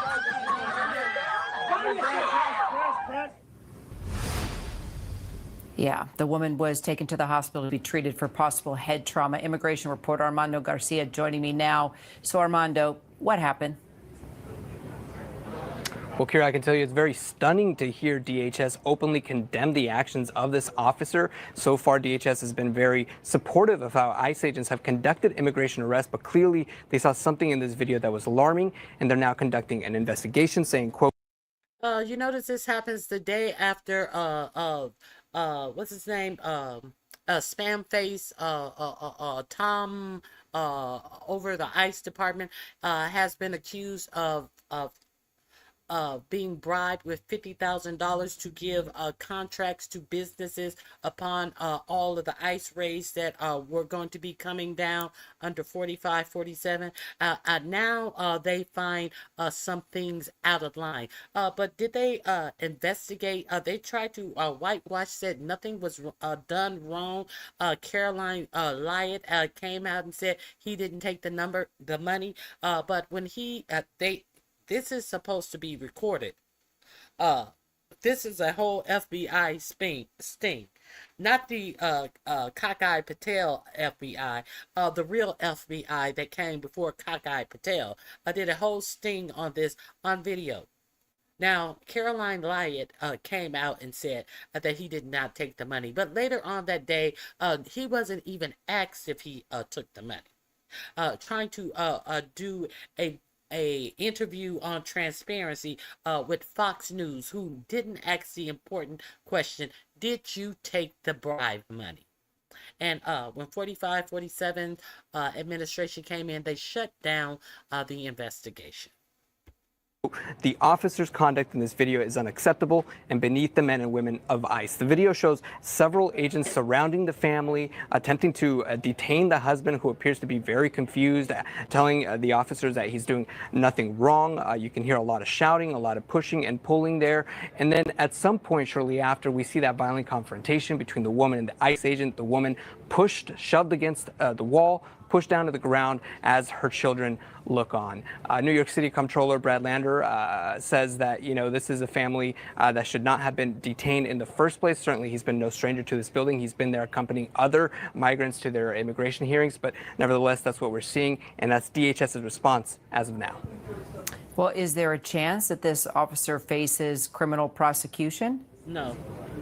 No chance. Well, a spokesperson for Congressman Dan Goldman's office tells me that they're exploring the possibility of doing that, so we don't know yet. What I can tell you is that this building, 26 Federal Plaza here in New York City, has really become the epicenter of the Trump administration's deportation agenda here in New York City. We've seen countless migrants show up to their court hearings or to their ICE check-ins and quickly be detained and arrested, usually with absolutely no information about why they're being detained. So certainly there's been a steady drumbeat of elected officials hoping for more transparency about what's happening inside this building, Kira. Yeah, thank you. You better stay your ass from down there. I want to welcome every. You have quite a tan to your skin color. Now, let me go on. I guess Room Shaker just came in and said hello and left. Now let's get into the James Comey of it all. Let me share my screen with you, and let me share my screen with you. I've already told you what this case was about, so let me let the white man tell you what the case was about.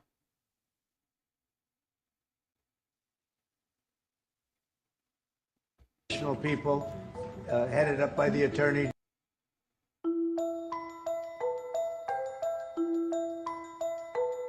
We have very professional people headed up by the Attorney General, and Todd Blanche, and Lindsay Halligan, who's very smart, good lawyer, very good lawyer.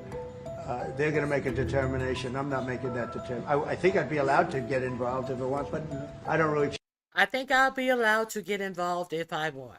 You already got involved. That's right, Lindsay has the job because you got involved, because you fired the one who told you that there was no case.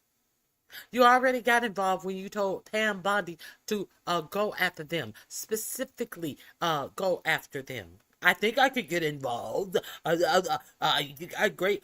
Todd Blanche. I'm sure Todd Blanche and Lindsay, your former personal lawyer, Todd Blanche, who got Ghislaine Maxwell into a Camp Cupcake prison that she is not allowed to be in because she didn't rat you out. That Todd Blanche is such a great guy. Choose to do so.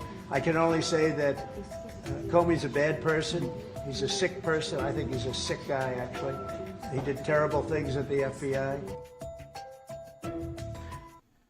Comey served as the FBI director from 2013 until he was fired by 4547 in 2017. You know why he was fired by 4547 in 2017? Because he didn't make the Mike Flynn investigation go away. You know, Mike Flynn, who was tried and convicted for the crimes he committed. That's why he was fired. He went to Comey, and that's why.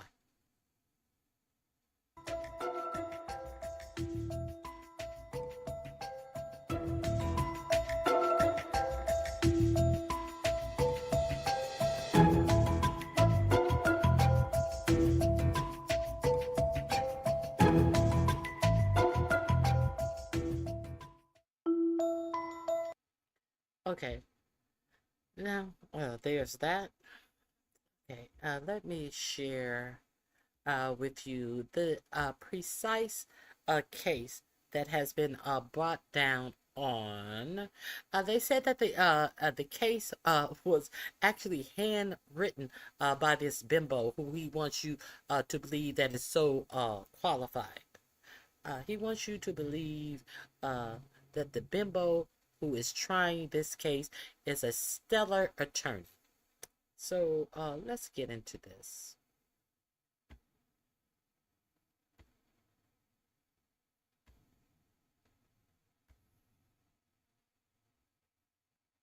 New meaning. Donald Trump has delivered what is literally. Well, now the phrase trumped up charges has new meaning. Donald Trump has delivered what is literally the thinnest federal indictment you will ever see. It amounts to 2 pages only because the 2 counts, so-called, in this thin indictment are the same count, the same so-called crime, which we will show you in a moment, James Comey's testimony to the Senate. And so they use that same sentence that James Comey gave in his testimony to create these 2 different so-called counts. The first count is what this indictment calls that he made materially false and fictitious fraudulent statement to the United States Senate. That is not something that Donald Trump has ever taken seriously before now. And then they use that same so-called false statement to constitute an obstruction charge, obstruction of the United States Senate. That's what this indictment is. We've literally never seen anything like it in any way, either one of those counts. James Comey responded to the indictment tonight with this video. My family and I have known for years that there are costs to standing up to Donald Trump, but we couldn't imagine ourselves living any other way. We will not live on our knees, and you shouldn't either. Somebody that I love dearly recently said that fear is the tool of a tyrant, and she's right. But I'm not afraid, and I hope you're not either. I hope instead you are engaged, you are paying attention, and you will vote like your beloved country depends upon it, which it does. My heart is broken for the Department of Justice, but I have great confidence in the federal judicial system, and I'm innocent. So let's have a trial and keep the faith. When James Comey referred to his family in that statement, he obviously is including his daughter, Maureen Comey, former federal prosecutor who was fired by Donald Trump and Donald Trump's Justice Department. She was the lead prosecutor in the Ghislaine Maxwell prosecution. She is the federal prosecutor who knew more about Ghislaine Maxwell and her prosecution than anyone else, and Ghislaine Maxwell's co-conspirator in sex trafficking, Jeffrey Epstein. Donald Trump made sure that she was fired before Donald Trump sent his criminal defense lawyer, his personal criminal defense lawyer, to Florida to interview Ghislaine Maxwell, now that Donald Trump's personal criminal defense lawyer is his deputy attorney general. He had to make sure that Maureen Comey was out of the way before he did that.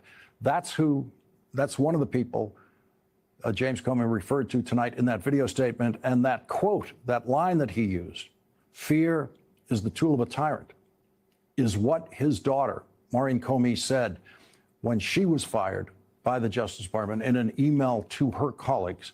She said, if a career prosecutor can be fired without reason, fear may seep into the decisions of those who remain. Do not let that happen. Fear is the tool of a tyrant, wielded to suppress independent thought. Instead of fear, let this moment fuel the fire that already burns at the heart of this place. A fire of righteous indignation at abuses of power, of commitment to seek justice for victims, of dedication to truth above all else. Donald Trump does not often delete social media posts. That is the rarest thing Donald Trump can do with a social media post, but he did it. He did it with the social media post in which he ordered his attorney general to bring this prosecution to his attorney general publicly. Pam, I have reviewed over 30 statements and posts saying that essentially same old story as last time, all talk, no action, nothing is being done. What about Comey, Adam Shifty Schiff, Letitia? They're all guilty as hell.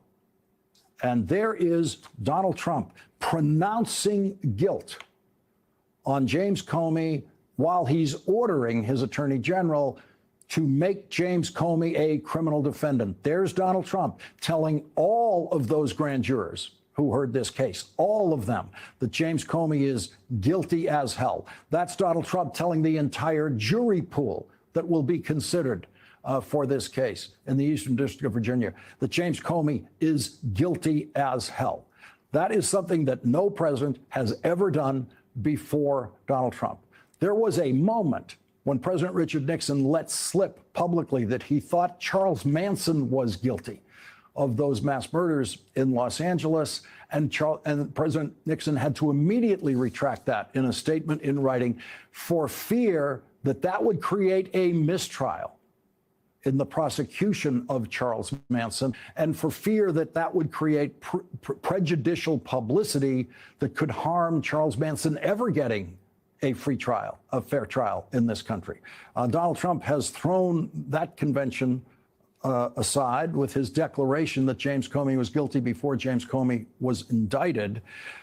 This is now all about this exchange that James Comey had with Senator Rafael Cruz in the Senate Judiciary Committee almost exactly 5 years ago tonight. Here is that exchange in its entirety. This is the entire body of evidence in this case. Here it is. On May 3rd, 2017, in this committee, Chairman Grassley asked you point blank, quote, have you ever been an anonymous source in news reports about matters relating to the Trump investigation or the Clinton investigation? You responded under oath, quote, never. He then asked you, quote, have you ever authorized someone else at the FBI to be an anonymous source in news reports about the Trump investigation or the Clinton administration? You responded again under oath, no. Now, as you know, Mr. McCabe, who works for you, has publicly and repeatedly stated that he leaked information to the Wall Street Journal and that you were directly aware of it and that you directly authorized it. Now, what Mr. McCabe is saying and what you testified to this committee cannot both be true. One or the other is false. Who's telling the truth? I can only speak to my testimony. I stand by what the testimony you summarized that I gave in May of 2017. So your testimony is you've never authorized anyone to leak. And Mr. McCabe, if he says contrary, is not telling the truth. Is that correct? Again, I'm not going to characterize Andy's testimony, but mine is the same today. The problem for Donald Trump and his inexperienced new prosecutor leading this prosecution is that the Department of Justice, in their Inspector General's investigation of this exact issue, found that James Comey was indeed telling the truth. Here is what the Inspector General's report has to say about exactly what Senator Cruz was just asking about.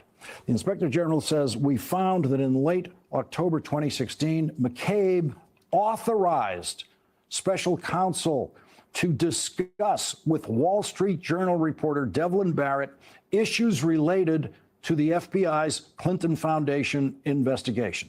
So there's the Inspector General report saying, we found that McCabe authorized the discussion with the Wall Street Journal. McCabe authorized those two words.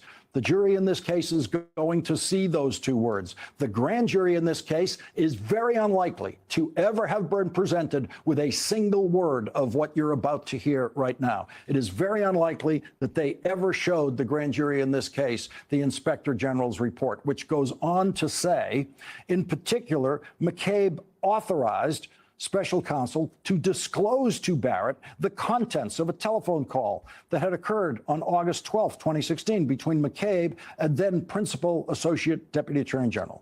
We found that in a conversation with then Director Comey shortly after the Wall Street Journal article was published, McCabe lacked candor when he told Comey or made statements that led Comey to believe that McCabe had not authorized the disclosure and did not know who did. We also found that on May 9th, 2017, when questioned under oath by FBI agents from the Inspector General's office, McCabe lacked candor when he told the agents that he had not authorized the disclosure to the Wall Street Journal and did not know who did. We additionally found that on November 29, 2017, when questioned under oath by the Inspector General in a recorded interview during which he contradicted his prior statements by acknowledging that he had authorized the disclosure to the Wall Street Journal, McCabe lacked candor when he stated that he told Comey on October 31st, 2016, that he had authorized the disclosure to the Wall Street Journal. And so there is the evidence that was no doubt withheld and deliberately withheld from this grand jury. It is inconceivable that a grand jury could read those passages of the Inspector General's report and then say that James Comey was somehow not telling the truth. Okay, period. Let's delve into this case that was bought. They say on the Midas Touch that the case excuse me, was bought in the middle of the night. So let's delve into this. This bimbo who was in 45, 47's beauty pageants. You know those beauty pageants that he said that he would just walk in while they were undressed, half-dressed, under the guise of being the owner of the pageant and having to check things out. Let's see what this she was working with him at the White House. She also worked as an attorney on the Mar-a-Lago investigation. She has been around. Okay. And she was right there available. And this is the woman that they that he told Pam Bondi could do a good job in handling the case. Let's see what type of experience and what type of good job we're going to get out of this bimbo. Talk about how Lindsay Halligan, with absolutely no federal experience, no federal prosecutorial experience, she'd been a federal prosecutor for 48 hours, effectively by herself with a handwritten indictment, went in the middle of the night to get an indictment of the former FBI director. And what is so wrong about that, including that she overrode a memo written by prosecutors in her office that she inherited that told her there is no case against James Comey and a case cannot be brought against him. She overrode that. She marched into court like in the middle of the night with others that had just been appointed, like Meg Cleary by by Pam Bondi. It caught the magistrate judge by surprise. Like, you're here in the middle of the night after grand juries usually meet. It's a handwritten indictment that's got typos and errors in it that I'm going to talk to you about. And then we've got the assignment of the judge. And Donald Trump's not going to like this judge. I'll just put it out there. Eastern District of Virginia federal judge appointed by Joe Biden, Michael Nachmanoff, who used to be a federal public defender. And he has a link back to Donald Trump and Rudy Giuliani, because when he was a magistrate judge, he presided over the arraignments of Lev Parnas and Igor Fruman, who were indicted and eventually convicted for campaign finance fraud involving Rudy Giuliani.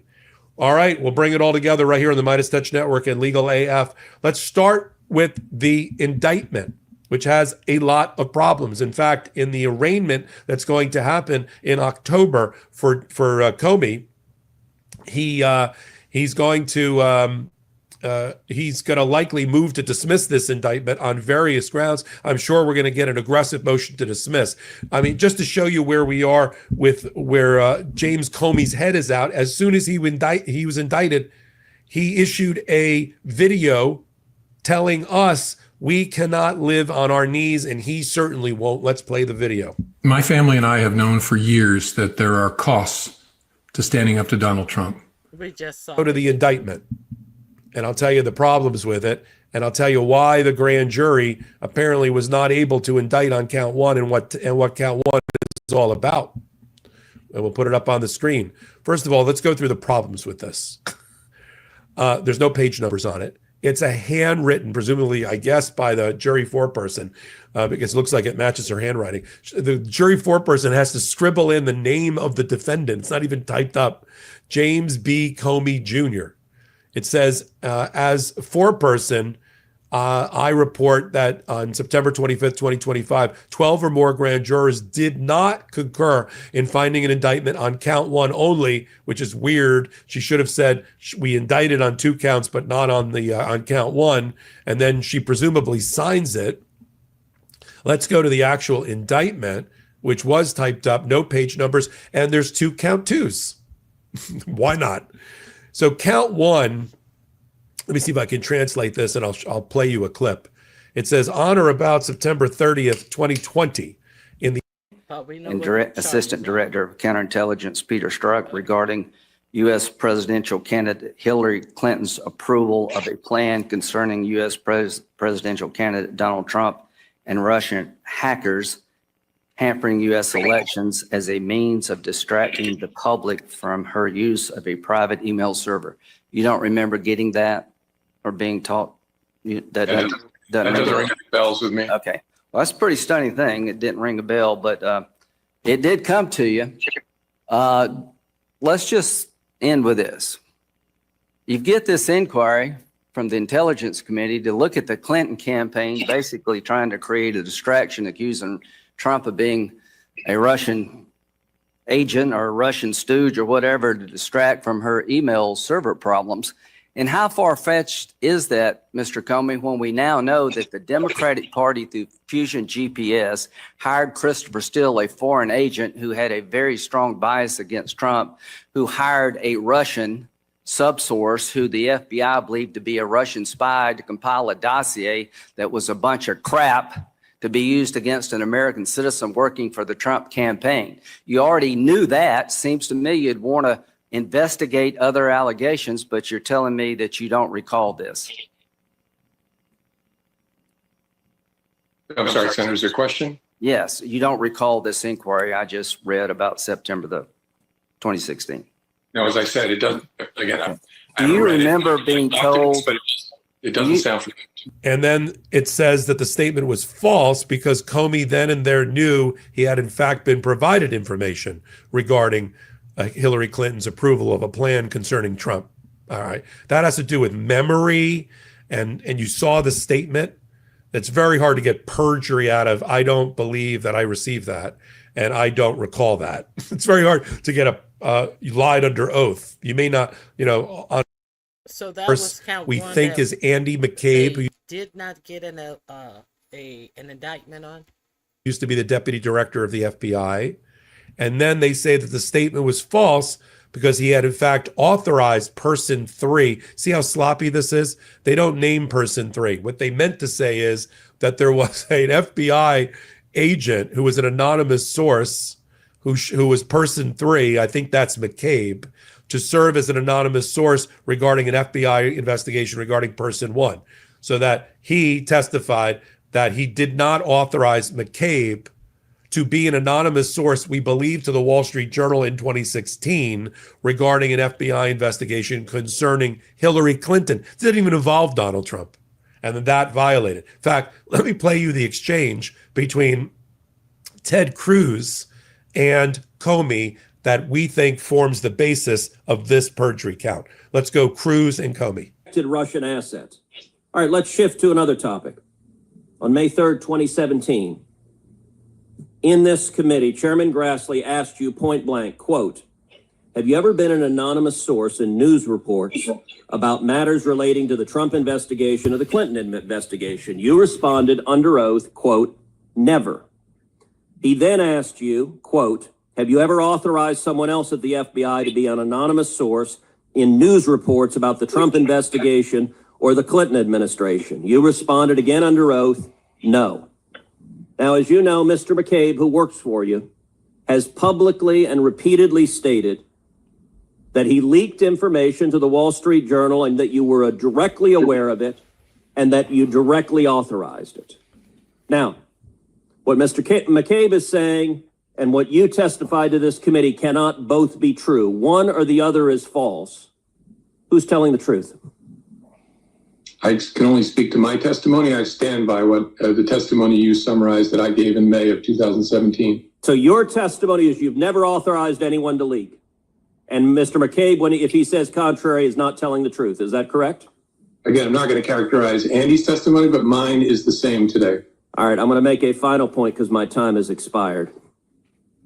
This investigation of the president was corrupt. The FBI and the Department of Justice were politicized and weaponized.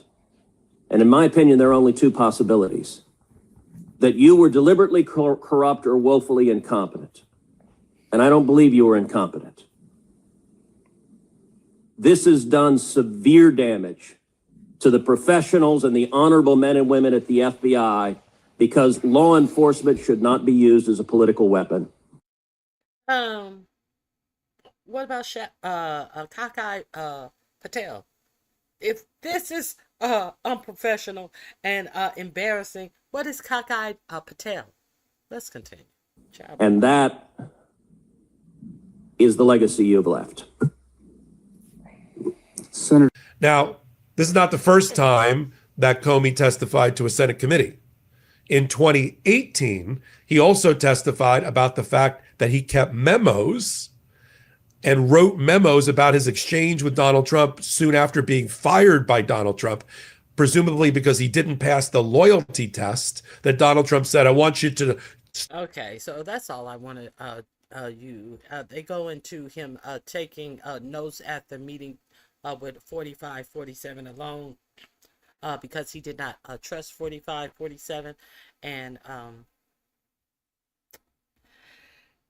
and those notes being released to someone he had given them to an alleged friend to review and hold on to, and that friend released the notes to some media organization as well. So they have nothing on him. They absolutely have nothing on them. Now, let's see what's going on. I wanted to talk to Room Shaker. I see she just came in and said hi. I was curious if she was available when this happened, and there's a lot of things that are going on with ICE and Broadview. They hit and ran. They did a hit and run on a man. The Broadview, I think he is the chief of police, was cussed out and called all types of names by ICE. They have been pepper spraying when the actual police are down there, and so the police are trying. They said that they have 70% of their force down there, trying to make sure that the people who are protesting are not getting close up on the facilities. However, they are spraying these police officers as well. So let's check this out. In a lengthy conversation with the I-Team, Broadview Police Chief Thomas Mills says he was verbally attacked by an ICE agent during a protest outside of the immigration processing facility earlier this month. This is the mayor of Broadview just issued a scathing letter to ICE accusing agents of Hold on. Hold on 1 second. I dropped that by mistake.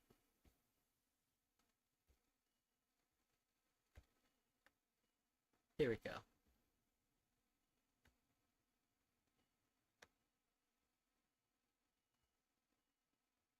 Doing this job a long time now. exposing local police to tear gas.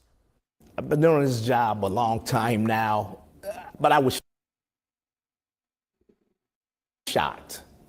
I was shocked. I've never been spoken to by a fellow law enforcement officer in such a way. Broadview Police Chief Thomas Mills says on top of requiring 75% of his department's manpower for crowd control outside of the ICE processing facility in the west suburban city, he was personally, verbally attacked by ICE agents during a protest. I'm a leader of a department. I know that my office is looking at me for guidance and leadership, and I had to ensure that, I had to stay calm and not engage in such unprofessional behavior. Chief Mills says he was walking across a skirmish on September 12th, the day this video was shot. He was called multiple expletives by an ICE agent, calling him a coward, accusing him of neglecting his duties during protests that got physical. Mills also telling the I-Team about an incident earlier this week where a pedestrian was hit by a truck near the ICE facility. Allegedly, a ICE agent struck someone and continued on into their location. And during the course of that, while trying to gather information, there was pepper spray released while my officers right there. They felt the effects of that pepper spray where it altered their vision. They were coughing, and I was on the phone with them. And they had to leave the area so they can decontaminate themselves. Now, Broadview's mayor has issued a blistering letter to ICE excoriating their actions, saying, quote, Broadview police officers are routinely being exposed to ICE agents' tear gas volleys, forcing them out of action until they recover. Broadview firefighters and ambulance personnel are being exposed. Nearby residents are being exposed. Beleaguered Broadview residents are begging for relief from your center's siege of our neighborhood. And Congressman Chuy Garcia weighing in on potential conflict between local law enforcement and ICE. You cannot come in and act as a cowboy doing whatever they want, running roughshod over people. You need to treat people with dignity and respect, and that's not happening. Now, the investigation into that pedestrian struck by a truck outside of the ICE facility is ongoing. ICE has not responded to the I-Team's multiple requests now for comment. All right, Mark, a lot to track there. 75% of the Broadview police part of that crowd control. Absolutely, and Okay, there's that. I also wanted to you to understand in her previous capacity with 4547's administration, this what is her name again? The bimbo who brought the charges up against Comey was also put in charge of the Smithsonian Museums to make sure that the Smithsonian Museums didn't hurt your feelings with their exhibits. So let's get into some of this.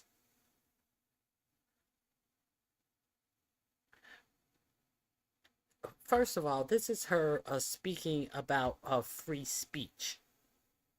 This is novel. Okay. With this bimbo Rita Crosby on I forget what channel this is. Let me see if I can. Newsmax. Rita Crosby, of course. This Shield is had a program on Newsmax. I remember Rita Crosby filled in for Nancy Grace, and it was during the Casey Anthony. Where is Casey Anthony's daughter? And then at during the same time period, a black girl said that her daughter had come up missing. Now, in the Casey Anthony thing, we had so many interviews with the family, and we knew the father's name, and they were talking about I forget his name specifically, and all these interviews with the family. And then they had the black girl the next week who said the same thing had happened to her. I don't even know what happened with this case because I was so disgusted. That night, I stopped watching Nancy Grace in its entirety. This Rita Crosby bitch got on there, and the girl was standing outside. You know how they like to get the trauma of a black person. They don't have the decency to sit down with them and interview them like they're a human being. No, she's outside with a gang of people around her, a gang of microphones in her face, and Rita Crosby is sitting up there and ask her this, ask her that, ask her where her baby daddy at. And I was like, her baby daddy? After all of this talk about who was the father of Casey Anthony's child, and his name, I forget his name. They had his name out there. When that bitch said, ask her where her baby daddy at, I was done with Nancy Grace. So I was surprised to see this Ozempic face bitch on News Nation, but not really. I mean, who else would hire this trash? Our favorites. Joining us is Trump attorney Lindsay Halligan. Lindsay, let's start with you. When I heard this, I was surprised. I shouldn't say I'm surprised because it seems like Jack Smith is throwing everything but the kitchen sink at this.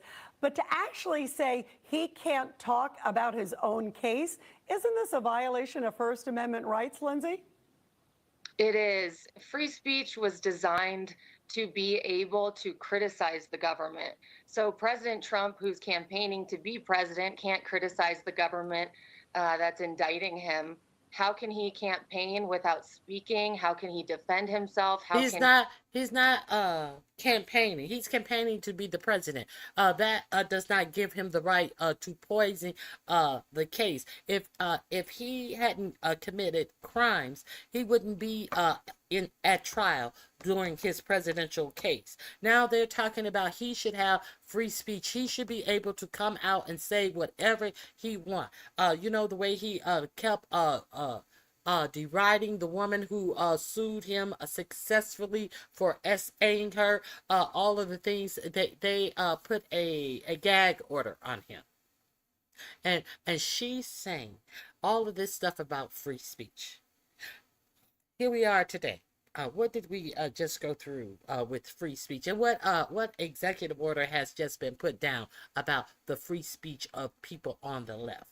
But this is the one who has prosecuted James Comey without a viable case. You can tell. I wonder, does she know how many attorneys have lost their license and went to jail behind lying for him in his last administration and after he lost the last election? Maybe she don't. I don't know. He argued that he's the better candidate than Joe Biden. It's all about trying to shut people up and censor them. Jack Smith thinks nobody can discuss what they're doing. Everyone has to be nice to us. Well, what about the January 6th committee?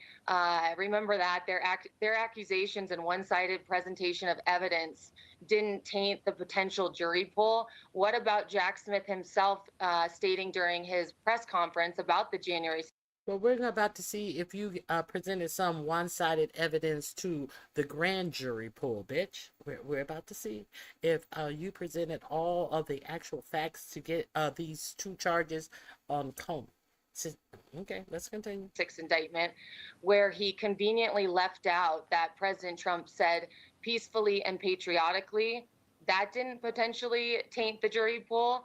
And then there's Judge Chutkan's comments during the sentencing of January 6 defendants, where she's called the January 6 event as a mob on the Capitol.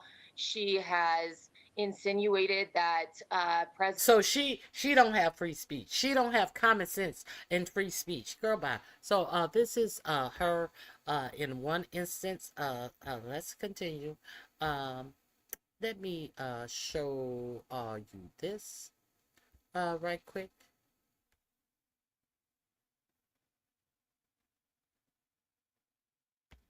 She was put over the Smithsonian museums. Here we go. Assistant to the president, and she's spearheading the effort to revamp the Smithsonian and its contents. Lindsay, welcome back to National Report. Reviewing all the history showcased in the Smithsonian is a huge task. Can you share an update on what progress the White House has made so far? Yeah, so we sent a letter to leadership at the Smithsonian just requesting a review of all of the exhibits that are currently shown to the American public to ensure that they're not pushing a political or ideological narrative.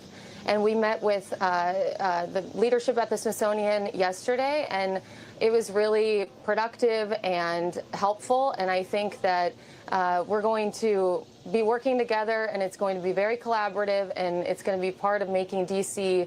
beautiful. And to Lindsay's point, in a statement from the White House, we'll read some of that.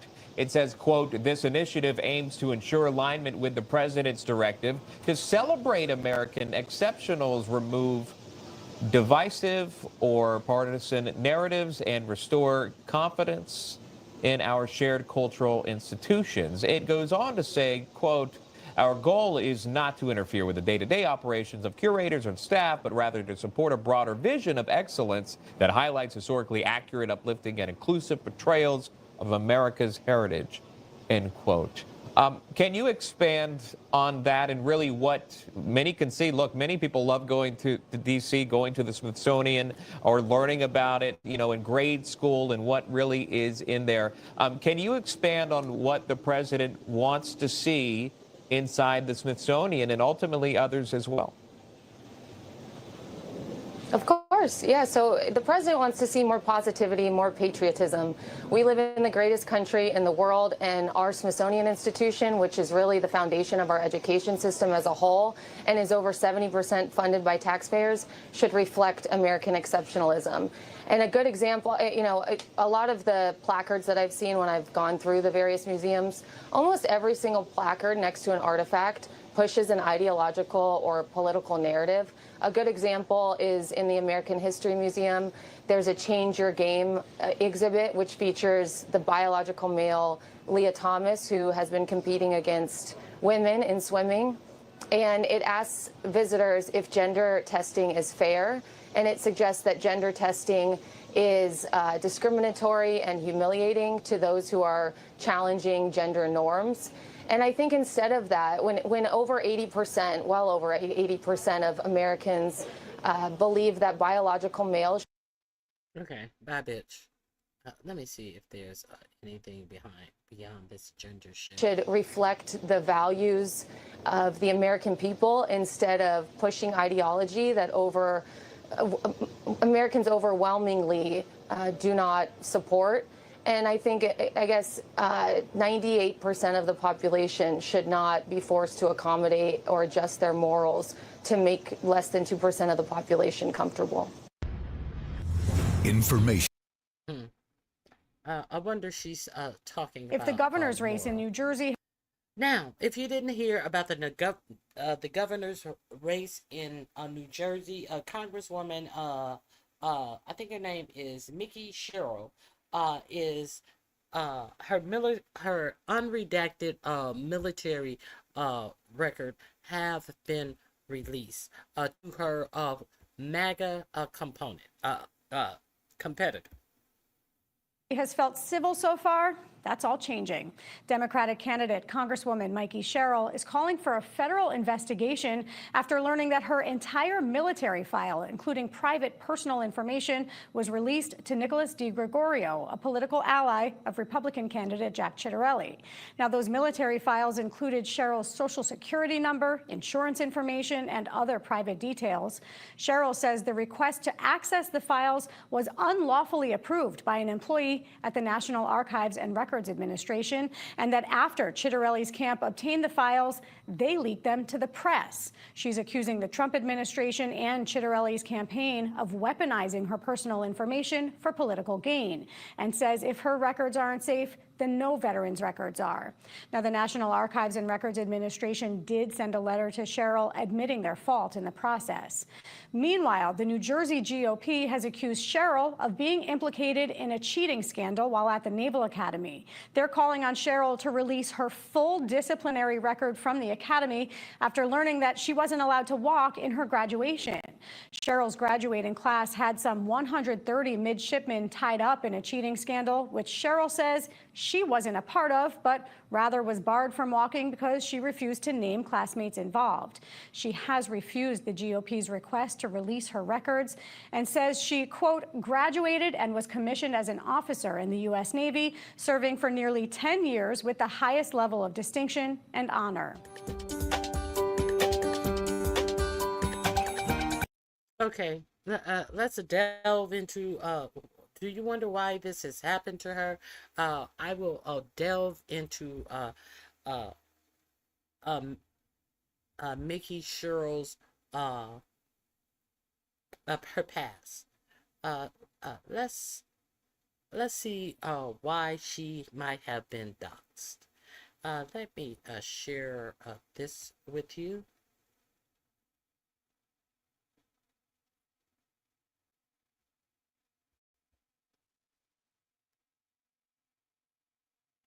Hold on one second.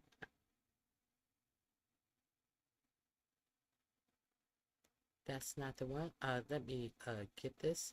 Let me share.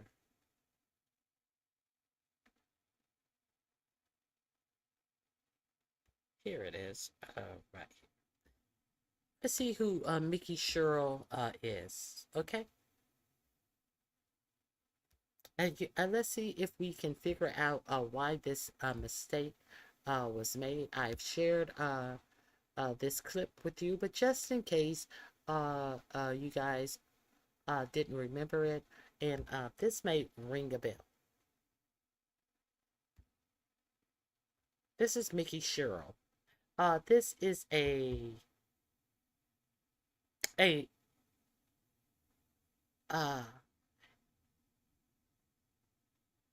Armed Service Committee meeting where they get to ask manage the Department of Defense, your operation. None other than the head of the Department of Defense. You've clearly shown you're unable to manage the Department of Defense, your operational incompetence, your managerial incompetence, and your budgetary incompetence. Ma'am, with all due respect, I would suggest not believing every headline you read. With all due respect, I'd like your nomination. When will we see it? As is often the case, highly ideological and very ill-informed reporters love to speculate about things they know nothing about in order to spear President Trump and myself. Chaos or leadership? That is the question swirling around the Pentagon as lawmaker Mikey Sherrill grilled Defense Secretary Hegseth over what they call a pattern of operational, managerial, and budgetary incompetence. Secretary Hegseth, Chairman Kaine, thank you both for being here today.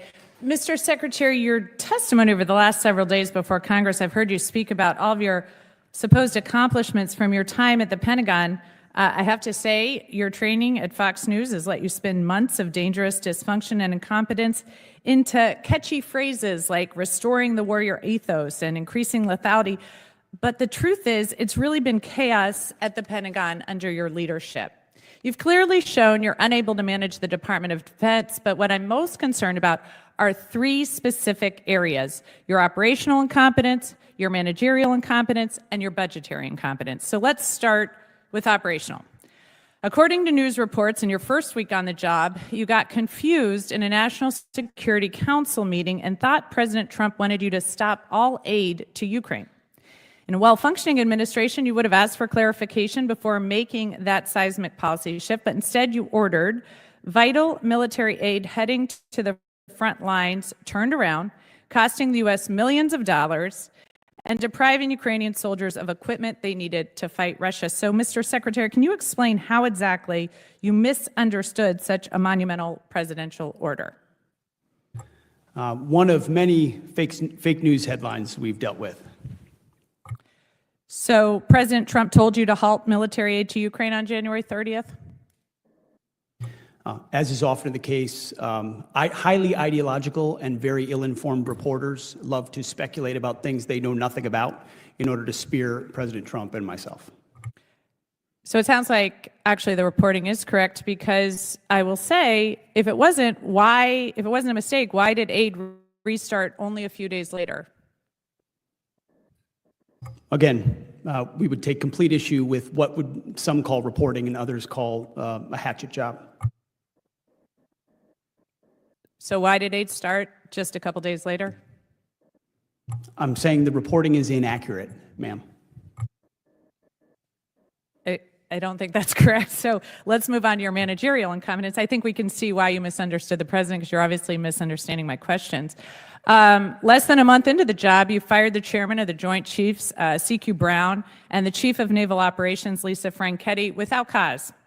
And to this day, you still have not provided an adequate explanation for removing them. As far as I can tell, you fired C.Q. Brown because he was black and Lisa Franchetti because she is a woman. So nearly 4 months later, we still don't have a new nominee for Chief of Naval Operations. News reports, and you can contest it, but I'd love to hear your answer, say that you haven't nominated someone because qualified admirals keep turning the position down. So tell me, Mr. Secretary, when will Congress receive your nomination for the next chairman of the next chief of naval operations? Ma'am, with all due respect, I would suggest not believing every headline you read. With all due respect, I'd like your nomination. When will we see it? There has not a single admiral or any military official has turned down a position that's been So when will we see provided. your nominee for the chief of naval operations? In due time, for all the right reasons. Again, I think we've seen the managerial incompetence. Okay, let's move on to budgetary incompetence. You missed the deadline to submit a draft defense budget to Congress, which makes it impossible for us to complete our work on the NDAA or appropriations, and makes it more likely you'll receive delays in funding you need for new acquisitions, programs, and other priorities. Additionally, you're blowing money on poorly conceived operations and vanity projects for President Trump. Retrofitting the Qatari jet to serve as Air Force One will cost about $400 million. The parade in D.C. this weekend will cost upwards of $40 million. Your bombing campaign in Yemen cost about $1 billion, and a week later they were having missile strikes in Israel. Your operations in L.A. will cost tens of millions of dollars, and you claim to be cutting costs at the Pentagon, but all I see are wasted dollars better spent addressing our most pressing threats like China. So, Mr. Secretary, what priorities have you cut funding for to pay for these projects? Ma'am, I would just say your list left off securing the southern border.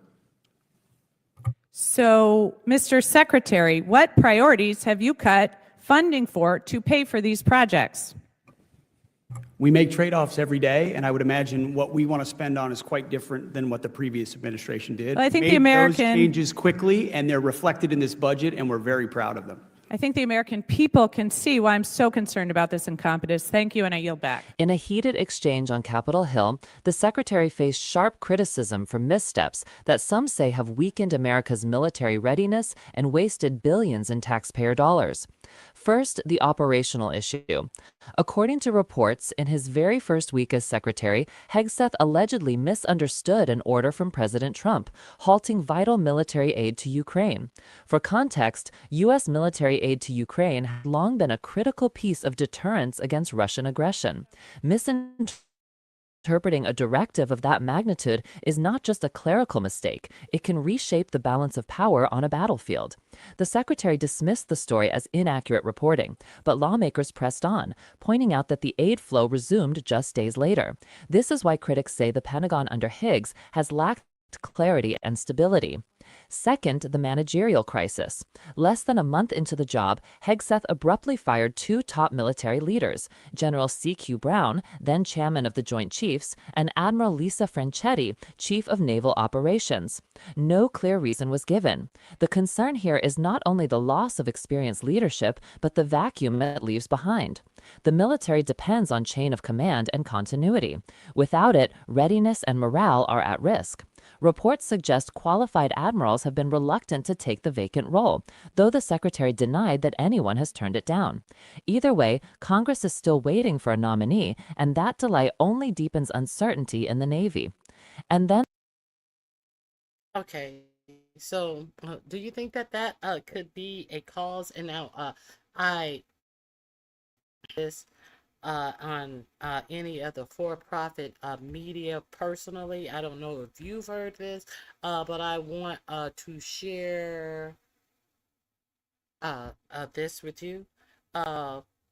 We know that this military has been making unlawful strikes, not getting any of these strikes approved by Congress. Now, there's a report that Pete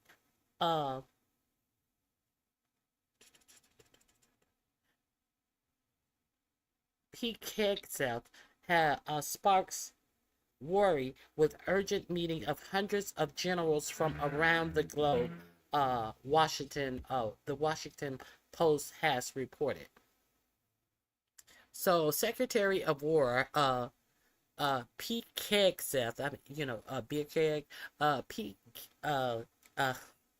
Hegseth has made a highly unusual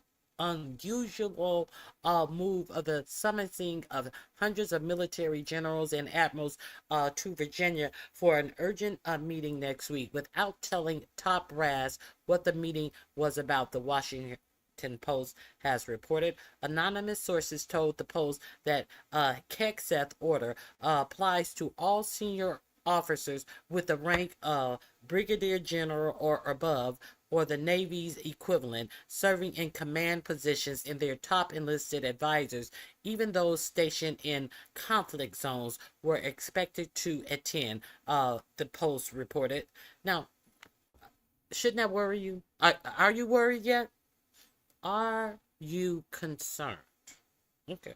The directive affects about 800 generals and admirals spread across the United States and dozens of other countries and time zones, the report said. Military leaders are said to have been panicked by the directive, which was given on short notice without a stated reason. Now, it should panic you because who is over the military?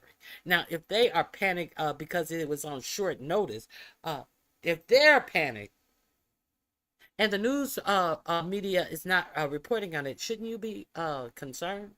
Military leaders are said to be panicked. Okay. Hegseth derivative in May is to slash about 100 generals and admirals. Also has generated concern among top military leaders. The report said they are expecting another 10% reduction. I thought that they were going to bring the military up to recruit more people in the military because recruitment was down so low. Well, so what are you saying? They're going to demote these people? While they're saying that they are going, I'm pretty sure this percentage of high brass military people that they are going to get rid of, this 10%. I'm pretty sure that they are blacks and women as well. Let's be clear. While they're saying they are going to recruit and get more people in the military, at the same time, they're slashing 100 generals and admirals. It has also generated concern among top military leaders. The report said they are expecting another 10% reduction, at least to the total number of generals and admirals across the force. None of the people who spoke with the Post could recall a defense secretary ever ordering so many of the military generals and admirals to assemble like this. Several said it raised concerns, the report said. One person told the Post, people are very concerned. They have no idea what it means. Another told the Post that this is not how this is done. You don't call general officers or flag officers leading their people and the global force into a auditorium outside of D.C. and not tell them why or what the topic or agenda is.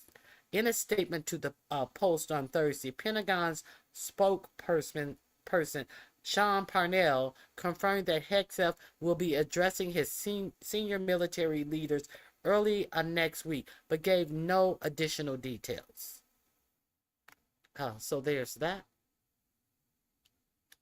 Let me see. Is there any else? There are a couple of things. There are a couple of things that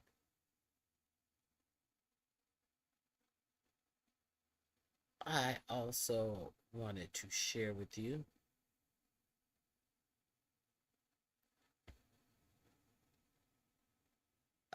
If you're not aware that 4547 has decided to stop tracking hunger in the United States. How apropos after he is cutting the budget on SNAP and things like that. If you are unaware of that, as he shows off his gaudy office and tells us everything is 24 karat gold, he is cutting off the ability to count hunger in the United States. Now, they say that the Palestinians are faking that they are starving, and 4547 is supporting Israel in everything that they're doing. Now, are you concerned that they are now going to stop counting hunger in the United States? If you're not, you may very well should be. You don't think it can happen to you, but yes, it can. Let me share this with you. Here we go. Secular talk. Here we go. To show off his 24 karat. All right, so Trump, it looks like he decided to show off his 24 karat gold Oval Office in the White House. Let's take a look. Thousands, actually, of pictures, beautiful paintings. Okay, before we go there, these two things above the fireplace, on the wall above the fireplace, someone had made a statement that these pieces could be purchased at Home Goods for under $30. So there's that. They may be gold, 24 karat gold leaf, but he's saying this. All of this is 24 karat gold, which would make it even more disturbing. Let's continue. Some of them in the vault for over 100 years, and we added a lot of 24 karat gold, and it's very expensive. And those things, I think right very there. beautiful. You know, when you look Those at the things. fireplace, when you have a leader sitting on the one side and the other side, and you look at what's behind with the lights beaming, and that's all 24 karat gold, and that's why it just beams. Was it not gold before this was? No, it wasn't. They didn't have really any gold. They didn't have gold. They weren't And they gaudy. do now. That was actually a flat piece of marble, there for a long time, but a flat piece of marble. And I just felt it was important for this office to take on a Gaudy. look that's appropriate. And it was, gaudy. the walls were painted, but it was still the Oval Office, by the way, but the walls were painted now. The walls are much more than painted. So people have loved it. The leaders of other countries have loved it when they come in. Love the And laugh. it's, more representative of what it should be. It's like he doesn't know what gaudy is. Like he's never heard, like, hey man, a little too much. A little too, Banana Republic, third world dictator, like petty, insecure bitch with a tiny dick who wants to show the world, oh, look at me again, bro. We're the strongest, we're the best, we're the most wealthy. We're like, really? You don't see it? This is Great Gatsby to the max here, what we're talking about. Like, by the way, literally at the exact same time, ready? I saw this like literally seconds after that I saw that clip. Ready? After cuts to food stamps, Trump administration ends government's annual report on hunger in America. USDA says the report has become overly politicized and rife with inaccuracies. So they kicked 3 million people off the SNAP program, which is the food stamp program, right? They cut off the free school lunch for kids. They kick 17 million people off Medicaid. Then they turn around and go, oh, you know that thing we do where we track hunger for families in America and young people in America? Let's axe that hunger report. Let's not do that hunger report. So pack the Oval Office full of fucking gold. Pack it full of gold. At the same time, inflation is skyrocketing. Unemployment is going up. We destroyed the social safety net. People are struggling. Now people Googling help with credit card debt through the roof. People Googling help with mortgage through the roof. You got all these problems coalescing. What's Trump doing? He's going, let's put off the quarterly earnings reports. Let's make those less often. Let me put a political hack as the BLS, Bureau of Labor Statistics numbers person. Let me do that. So at the same time, a fucking storm is about to take out a Project 2025 person on top of it. The entire country because of a shitty fucking trade war. The BLS, a Bureau of Labor Statistics. The jobs report. Let's continue. Economy's going to tank hard.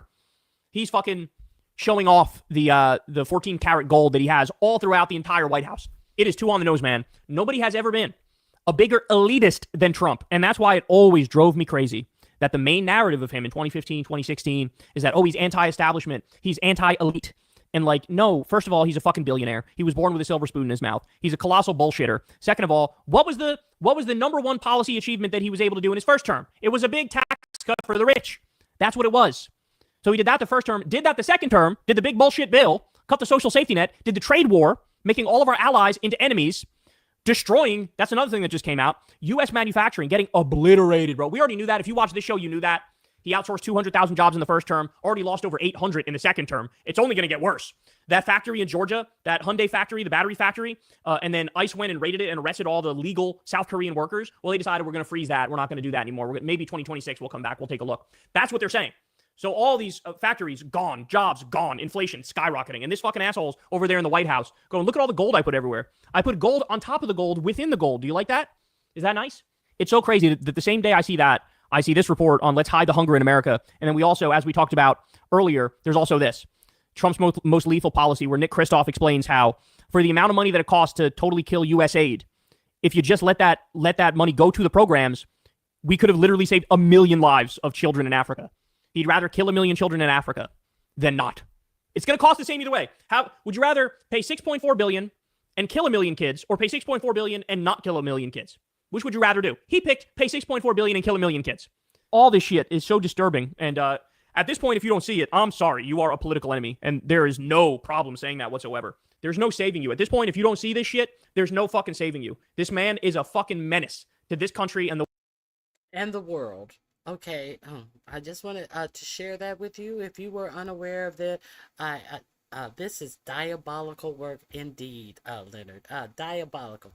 Now, at the same time this is going on, let's see what is going on with his plans for Argentina, shall we?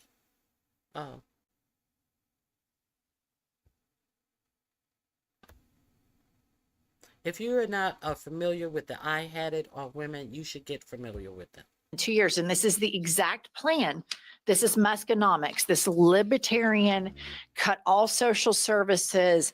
We're so smart. We're going to fix everything. And now the United States of America is bailing out Argentina, and you have people whose social services have been cut.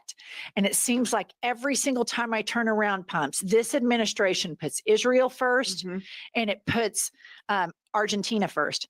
And you have a bunch of Americans who voted America first! America first! For this man who live in rural America, that they voted for him because they think he loves the country and he thought he was going to help them, and he lied to them. He lied his ass off to these people. They were nothing but a transactional vote for him. Meanwhile, their hardworking dollars are going to Israel to kill kids and to Argentina because they elected a dipshit. Well, and it just, all we hear about is that rural hospitals are closing. younger people can't buy a house. We've got people on social services because they work full time, but the minimum wage is so low. And I look at this and I think, if we don't have money to fund education or hospitals or Social Security, we're taking money that people put into the government and we're saying they can't have it back, then why the fuck? Where are you getting the money to bail out a foreign country? If you can't help your own citizens, why are you doing it to other people? And then I think it's because they don't give a shit. They don't care. Yes, and Kylie, put up the Midas Touch tweet. MAGA told us over and over again that Milei was bringing prosperity to Argentina. They used MAGA propaganda machine to highlight his austerity politics as a model for the U.S.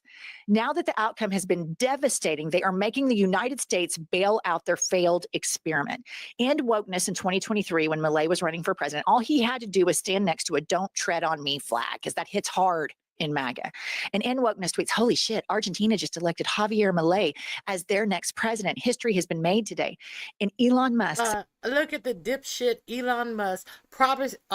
Prosperity is ahead for Argentina. You know, Elon Musk that took the chainsaw out of Milei's hands at the last CPAC, as if he was handing over the torch of the chainsaw to rid the government of waste, fraud, and abuse. He said prosperity is ahead for Argentina. And all he did was waste our money and made a whole lot of Americans unemployed his goddamn self. They try to act as if, oh, well, you know, he didn't do what he said he was going to do, but he did a fabulous job. He did a fucked up job and cost more money than he could. And get the fuck out of our faces. And millions of people are set to die this year alone in Africa because of the USAID cuts. The USAID that was paying who? The farmers who they pretend like they are working hard and putting their heads together and trying to figure out a bailout for the farmers. But then they quickly are figuring out a bailout for Argentina. But this is what these people voted for.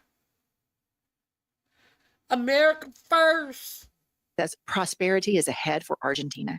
We're 2 years, a year and a half behind them right now, you guys. Elon Musk went into the federal government and they did this exact same thing. The big, beautiful bill is this exact same thing. So then that leaves me the question, who's going to bail us out? Because last time I checked, everybody hated us because Kanks is so unlikable. Right. I mean, no one's going to bail us out. They're going to celebrate the fall of the United States. And Trump, we are the 7th bankruptcy that he had. I mean, look at the dollar.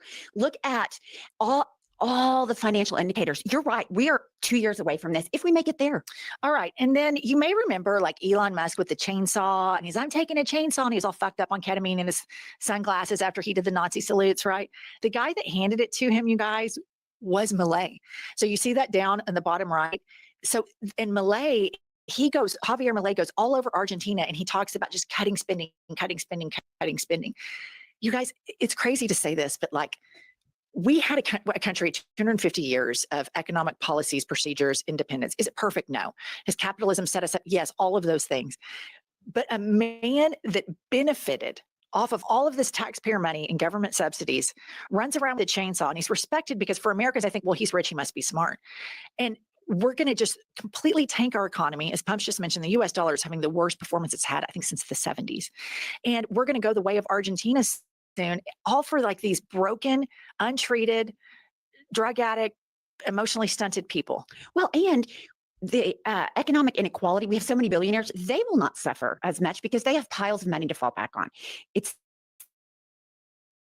the people that came out and voted for Trump in droves, they are the people that will suffer the most. They absolutely are. And already right now, farmers are completely suffering because Trump's plan is, you know, fuck around with China, tariffs, no tariffs, trade war, blah, blah, blah. China, we're only 10% of their economy. So they're like 10% BFD, we'll make it up somewhere else. So Trump has gutted the farming industry. And guess what happens now? Now they need a bailout. Pop this up. Alongside, of course, the president's effort to realign America around American products and making all of these new deals, we are at a point where we're looking at the harvest, where we're looking at our soybean, corn, wheat, sorghum, cotton farmers who are facing very, very difficult times. We are currently in conversations here at the White House, across the government, on a farmer aid package. In our current Okay, a farmer aid package. The reason they need a package is because we have incompetent leadership that completely tanked their industry. Their customers, the soybean farmers, were the Chinese. They've sold 0 soybeans to China because China said, F you, we're not playing around with this guy. They moved on. And so now these farmers, a lot of which voted for Trump, they're affected, but also the machinery industry, the transportation industry, the freight liner of this. I believe with everything in me, and I don't want this to happen, but I think the stock market is overvalued right now. We're at the midst of an AI bubble. It's about to pop. And all of these Trumpian, Muskonomics, Scott Bessent, Howard Nutlick, it's all going to hit. And we are going to be in horrific shape. And again, it goes to like Trump created a problem because he pissed off China and he couldn't put anybody on his staff or in his cabinet that had any expertise in economics. So he bankrupts the soybean and the farmers. So now he's going to bail them out because he created the problem. Now he's going to give them a solution, but the solution is short-sighted. Once China figures out we can buy from other countries, we don't have to fuck with them. They already have figured it out. Right. But they're not going to come back next year. Right. I mean, he cannot continue to bail out because he's running. Not only is not China coming back, Mexico's not coming back, Canada is not coming back. None of them are coming back. They don't even want to feed their animals our corn or our soybeans. The economy into the ground, and it slays me how people don't realize the reason we're in this spot is because of Trump. Clearly. Okay, so let me share one last thing. I always share a couple of economists. This is just a short I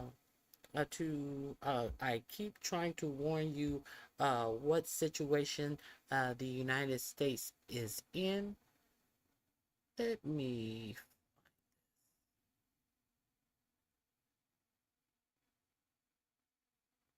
here we are.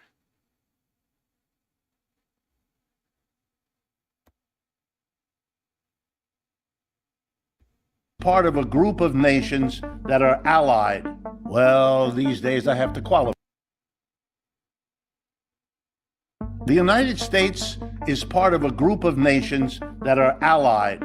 Well, these days I have to qualify that. We're allied. They're called the G7. It's the United States, Canada, Japan, Britain, France, Italy, and Germany. That used to be the powerhouse center of the world in the second half of the 20th century. If you add up the total output of goods and services of the G7, the United States and its major allies, it amounts to about 28% of the total output of our planet.